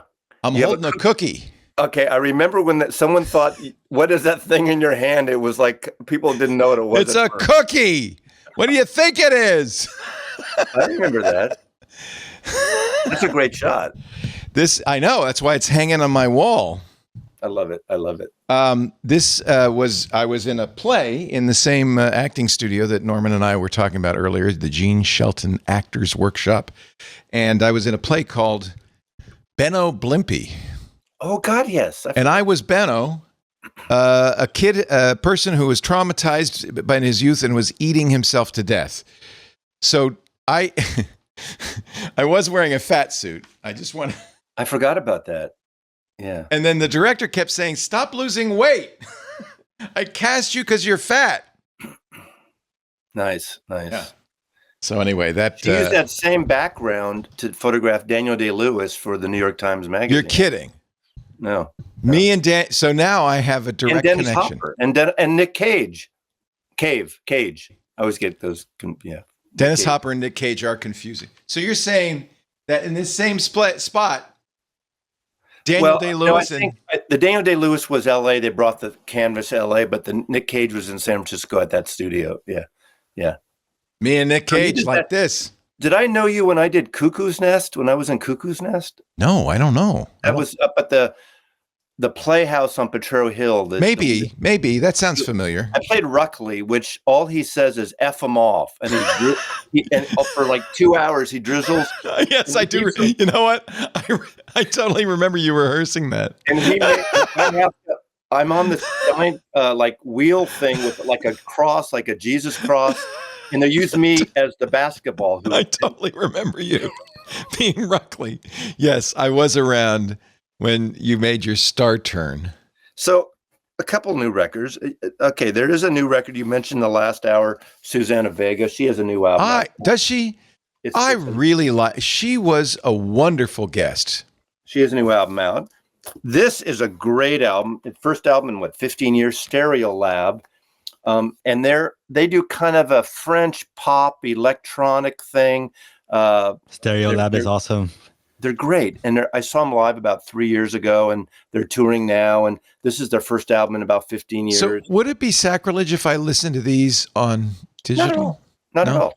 Okay. I'm not a snoot that say you have to go out and buy the record. Listen to everything, stream it. Well, I do like to buy to support the artist, actually. Absolutely. I really do like to do that. And fortunately, with the YouTube thing, I have some labels now sending me promo stuff. And oh, nice. And I choose some I review, some I don't. It depends. Like today. You're a celebrity. Well, today there's a brand new Rolling Stones single that dropped. I have it upstairs. I saw that. Yes. And they cover a Clifton Chenier sort of Louisiana Zydeco song, and it's friggin' great. We're seeing a Zydeco band for the 4th of July. Yeah, you are? Oh, yeah. Well, I'm excited about that. Isn't there a thing up near you, or that's Napa, Bottle Rocket, that concert? Bottle Rock, yes. Oh, Bottle Rock. Bottle Rock. And we used to go when it's a festival. And when it first started, we used to go, but it got big and corporatized, and we stopped going. But we used to go every year. It was a lot of fun. Saw a lot of great bands there. But I'm not a festival kind of guy, I think. I'm not anymore either. That's why I know too you old. You hate the sound of clubs, but I like a club where I can sit or stand. If I could find a club with good sound, that would be different. Yeah. I have a lot of friends who are in cover bands in the area. AZDZ, with Josh Z, who is actually tribute bands. Tribute. That's a better word for it. We have it up here because of all the Indian casinos, and they're playing here all the time. Yeah. I asked once, and I think maybe Benito, you told me, why are there so many cover bands in this area? And it's because you can't make it as a band playing original music. Right. You have to play something people are familiar with. So we just saw the Prince cover band, Purple, what was it? Raspberry Beret, I think they were called, or something, the other day. We were friends with the bassist in AZDC. Oh, we saw the Illegals last weekend. Well, except Trump's getting rid of them. So they're no, not these Illegals. Oh. Yeah, Joey's bassist in that. So we know quite a few people in tribute bands, and so we go see them. But the problem is, places like the Mystic Theater, the sound is just not good, and also I have to wear earplugs because it's loud, and I don't want. My hearing's already shot to hell. I don't want to shoot like it. 5 years older than you, I think. So come on, Leo. Well, that's the next question I'm going to ask you. How you can't even at our age, unless you're when Fraunhofer was perfecting MP3, all of the tests were done with young people because they had full range hearing. Yeah. You don't have, I'm sure you don't have the same hearing acuity that you had. No. But then you still hear the difference between an MP3 or a FLAC file and a vinyl record. You think you do, Norman? No, I don't hear everything, but I hear the difference between the two, definitely. One of the things that happened to me. There's a difference between an MP3 and a WAV file. Of the MP3 and the WAV file it came from, you can hear the difference. If you A/B it on a proper system, you'll hear it. All right. So I have our anecdote, which I've told before, so pardon me if you've heard this, but I was one day after the Screensavers walking down the street, and Dolby Labs was down there in San Francisco, south of Market, and I walked by, and a guy comes out the door and says, "Leo, get in here." I didn't know him from Adam, but apparently he knew me. And they sat me down in their listening room, the Dolby Labs listening room, where they had very nice, what are they called? Revel speakers? Revel? Was that on Potrero there? Yeah, over on Potrero. Used to live over there. And they sat me down and he says, all right, I'm going to play you a Steely Dan CD, and then I'm going to play you the MP3. And you tell me which is which. Blind test, A/B test. They were identical. Okay, wait. So did he play one and then play the other, or did he have a button to switch between them? He had a button. He switched back and forth. And you didn't hear a difference between them when you pressed the button. And by the way, I've been trained. I know what to listen for, because if you know what to listen for in MP3s, there are certain parts of the music where you can hear it. Steely Dan's music is not particularly complex. It's not like symphonic music where there's a lot of things going on, maybe. So it did not challenge probably the format in ways other music or ice hockey might have. And I acknowledge that. It was from Asia, which is very well recorded. Steely Dan is regarded as one of the better recordings. Absolutely. That's why I'm sure he played it for me. Their later records are better than their earlier ones, but that's why he played Asia. And I have to say, even with my ear trained, and I was a younger person. I was only in my 40s at the time. He convinced me that digital audio was, now Dolby had a little interest in that. They had rights to AAC, but still he convinced me that digital audio was, if in a true A/B test, blind test. No, I'm not saying that it's not the same. I'm not saying that it's not good enough. Definitely good enough, but to say it's the same, I think is wrong. There's something. Again, you hear whenever there's a documentary, there's always documentary these days on vinyl records and the resurgence, and you hear these people like they're saying, "Oh, it's a warmer sound, it's a tactile. I like the clicks or whatever." More emotional, blah blah blah blah blah. But there is something too when music is mastered to vinyl, and if it's mastered properly, there's something you get. There's an organic sound you get, which is not there on the best digital streaming I've ever heard. Now, yes, remember when we first heard CDs, how great that sounds? It was like clear. There's no pops, there's no surface noise. It was amazing. But after a while, when you play CDs, and there was a period of time of about, I'd say a good 10-year period where I stored my vinyl records away, and I only listened to CDs.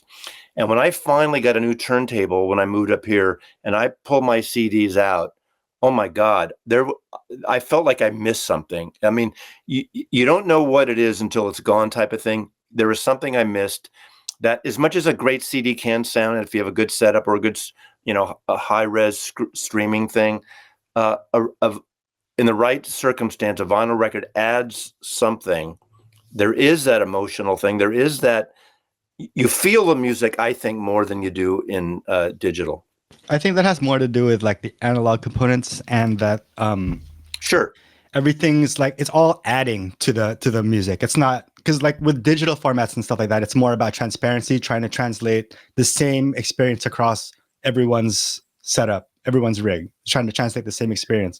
On analog setups, it's like the amp interacts with the music, the preamp interacts with the music, the speakers interact with the music, and the room interacts with the music. So like all that stuff plays together to like make the actual end sound. Absolutely. And that's the difference. And your mind plays a little part in there and what your expectations are. Yeah, and that's human experience. Yeah. And so Shannon information theory tells us that in fact there's no difference. But okay, I'm just gonna say, lay it out there. If you feel like there's a difference and you like it better, that's fine. That's fine. Here's a good example. It's like when you see if you go to a theater that still shows a 7mm print versus a great IMAX theater, you can see. Which I did. I went to see Oppenheimer down in San Francisco on a 70mm film print. Oh, you did. Me too. Yeah. And it's something different. Now, is it technically better? No, but it may not even be actually better, but if your mind says it is, we're so influenced by what our mind does with the. Well, better is subjective, first of all. It's Absolutely. Highly subjective. Absolutely. And if you take simply the mathematics of it, it's very difficult to demonstrate there's a difference. But right. I acknowledge and support your habit, and it's fine with me. And in fact, if I could, I would have a setup just like yours. No, you wouldn't. But I have a lot of other things to do. I am, by the way, Norman, learning to play the piano. I heard. I love it. The guy who sells the street sheet here, it was in the street sheet, there's an article on it or something. About Leo learning? Yeah, that's good.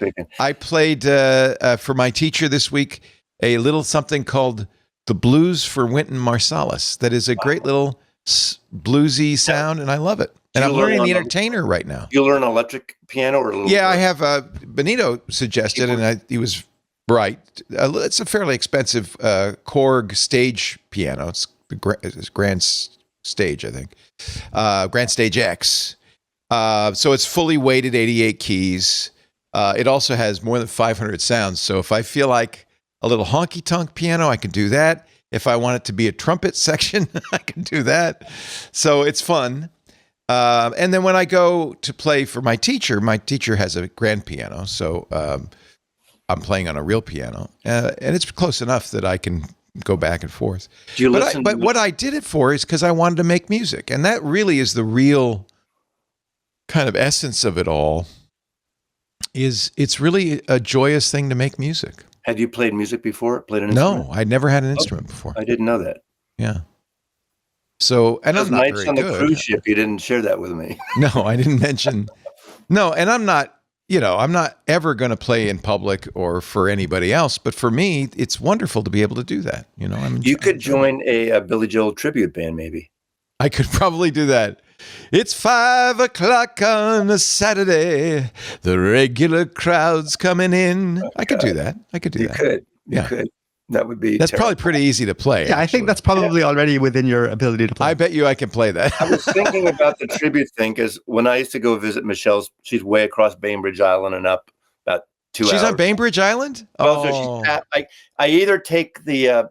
She moved as far away from you as she could and still be in town. County, so I can go down to Tacoma and make the loop. She's in a different county.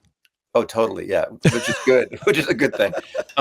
But we did see some tribute bands at this one Indian casino nearby her, and the worst name for a tribute band is called Wings and Things.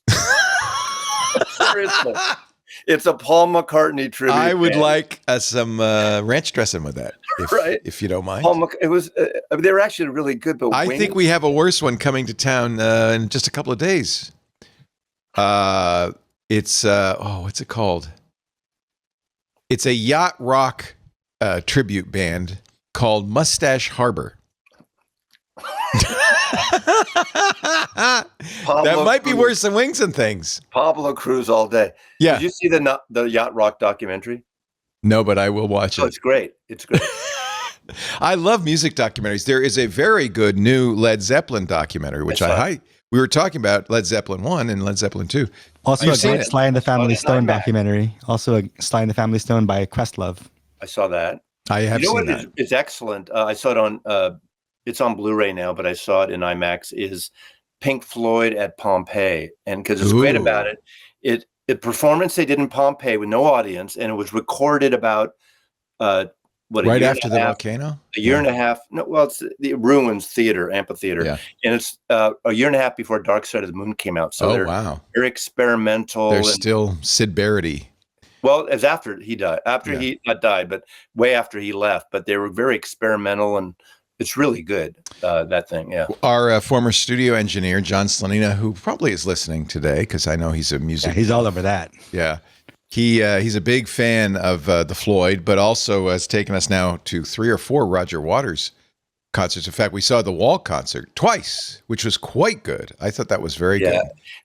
I do have one of the things that really kind of shot my YouTube thing up a few years ago was a video I made, and it was called "When Did Eric Clapton Become Such a Wanker?" You know how clickbait titles. Can I tell you he is a wanker? Well, I won't get into the details of that, but based on that, every year since, at the end of the year, I do top 10 wankers in the music business. And of course, it gets a lot of views. My nephew dated his daughter for a while. Well, Roger Waters frequently makes that list. Is he a wanker? Aw. Do you have to ask? He got a bum rap for a few things, but I think he's pretty progressive and pretty cool, isn't he? Yes. Yeah. No, we won't get into the anyway. But also, I know he. In fact, we saw him shortly after that, and he did address that. Yes, I'm sure he did. Yes. Morrissey frequently makes Morrissey the list. Probably belongs on that list. Yes, it's not always a person. Ticketmaster makes Ticketmaster will always be a wanker. Ticketmaster will never leave that list. Exactly. They have ruined music. Yeah. There's been some other things. There's been some other ones, but it's just a fun thing. And you know how viewers, some people take things too seriously. It's like for fun, entertainment. Yeah. How can you call, I mean, okay, I understand what you're saying, but how can you call this guy a wanker? That's not a wanker. You mean the anti-Semitic? How can you call this guy? I happen to be a wanker through persuasion. Okay. Is he anti-Semitic or is he he's just saluting the sun? Well, I will admit it's complicated these days. It's complicated these days. Yeah. This was quite a show. This was not the Wall show. I have pictures from that, but it was this picture that did come to mind when you I'm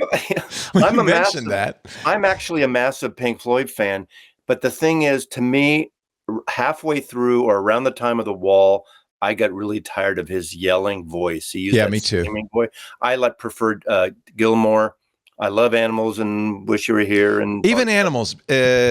Animals. That was when I stopped. That was the cliff for me. I like the earlier Floyd. I like Don't Hit Me With That Axe, Eugene. I like Umma Gumma. Well, then you should seriously watch when it streams the Pompeii, because that's that period of time. I will. And to me, that's special because they do echoes from Metal. Love Echoes. Yeah, I'd never told you this. Metal was a great album. People who watch my channel know that I lost my virginity to Echoes. And Echoes is like 19 minutes long. So, which lasted? Never mind. I'll leave it at that.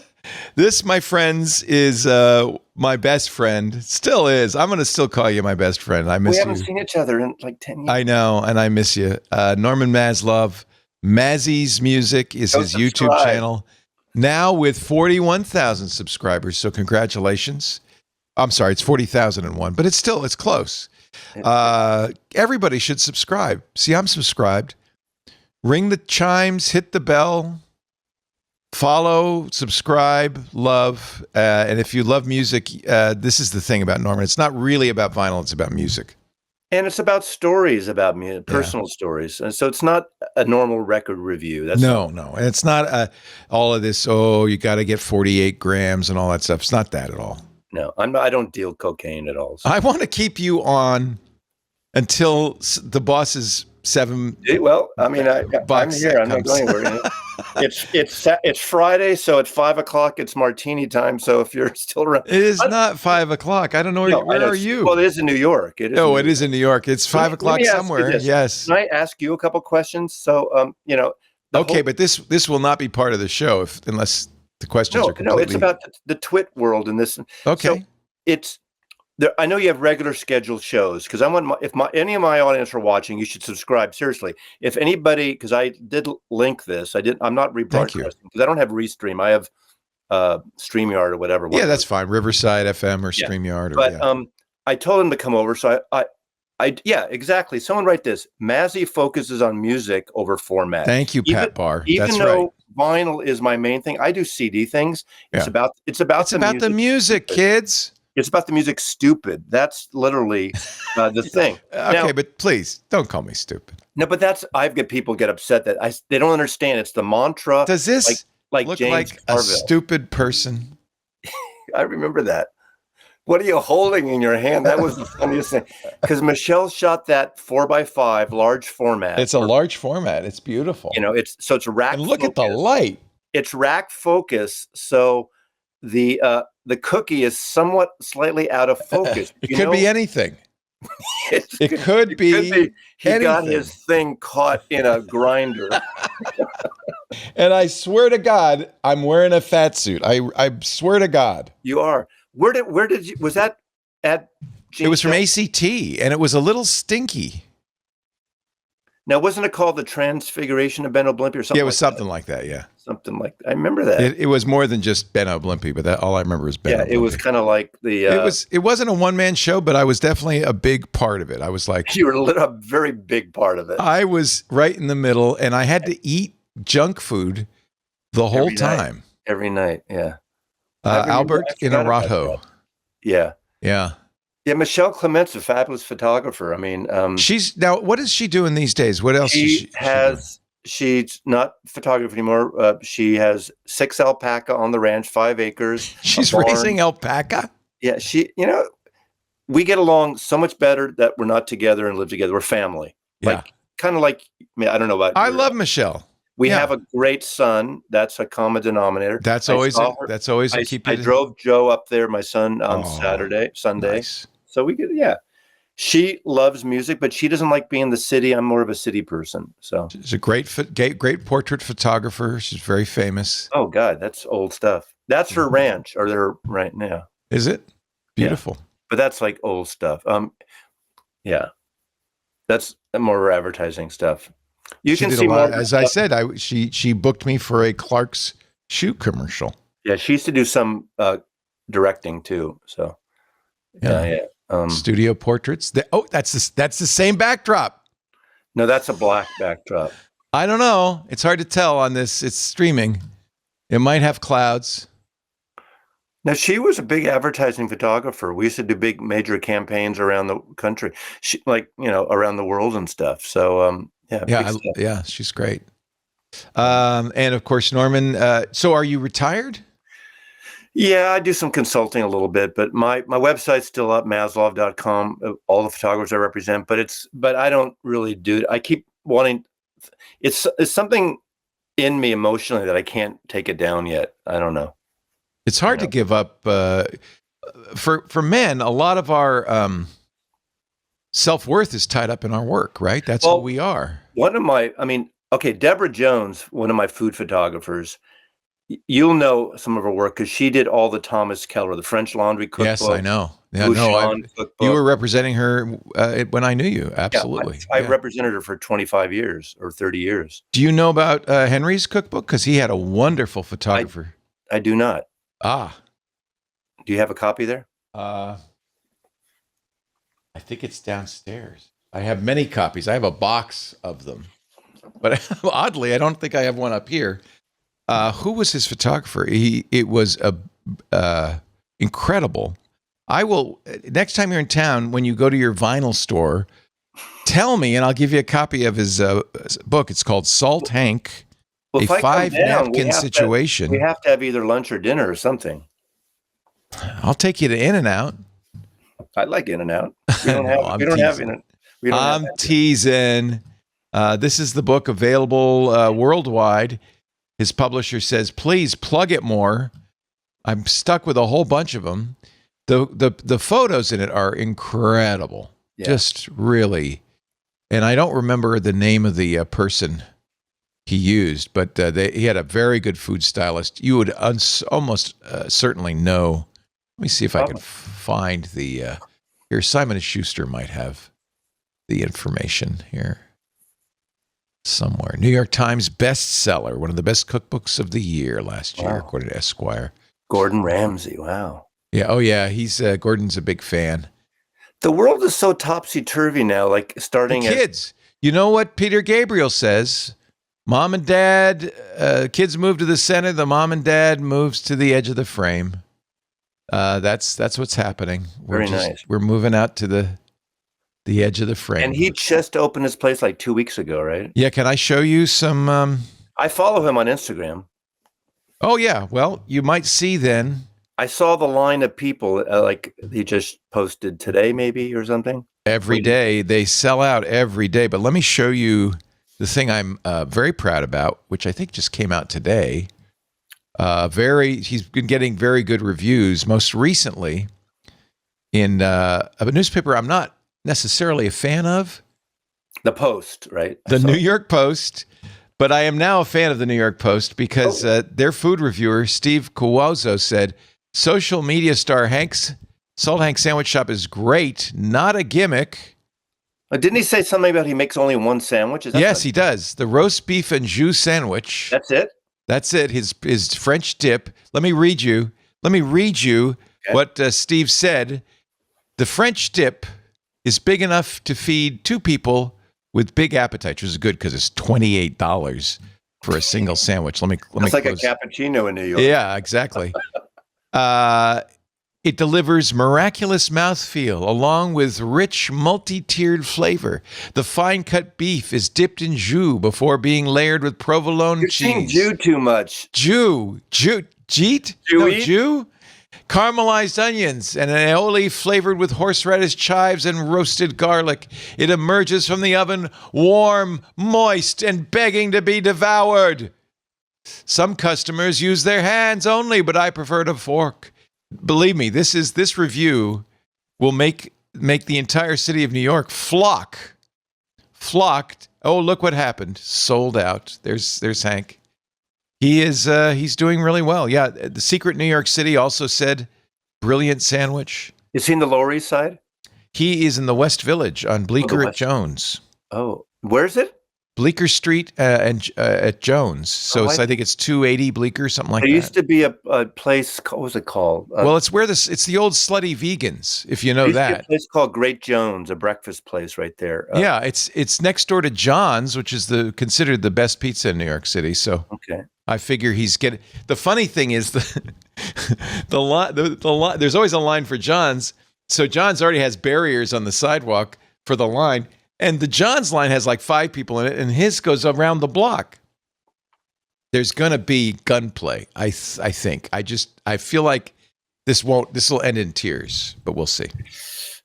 And then there'll be Salt Hanks around the country. I think his dream, I sent him an article about Jersey Mike's. You know, Jersey Mike ended up selling out. He started kind of in the same way. And he sold out now. I can't remember. It was just acquired for billions of dollars. And I said, do you think you're the next Jersey Mike's? He said, I'm hoping so. In which case, I'm going to have an upgraded nursing home is my plan. Going to have the good one. And my son's a goddamn artist. Big mistake, Norman. No. You know what? I always told my kids, do what you love. Be passionate about what you do. Don't think about the money. Don't chase the money. Do what you love. Yeah, follow your heart. Thank God he loves to make sandwiches on TikTok. Norman's site is Norman's page is Mazzy's Music on YouTube. 40,003 subscribers now. You're going up. Wow. You're going up. Congratulations. Norman, it's always a pleasure. Do you come down much to Northern California? You want to say hi to Lisa? Say hi to Lisa. I've never met, you know, the only where you met her? St. Francis. On the steps, the front steps. Oh, that's right. I was walking out and I felt embarrassed. Like I was with a friend of mine. I was with one of my photographers. I'm wife number 3. I know who you are. But I was with one of my photographers, and I think we were in the clock out or the clock lounge and having a drink, and we were walking out, and I was a little buzzed, and I said, Leo, and I said to my friend, I said, I was his best man, and of course, it was, he was. You didn't recognize me. Wife number 2. I hadn't met you. I don't think I was watching TWiT TV or Tech TV or GTV or ZD TV, whatever. At the time, she's fine. We're all close. I was talking to Joseph about you because I told him he's probably not watching this, but maybe he is.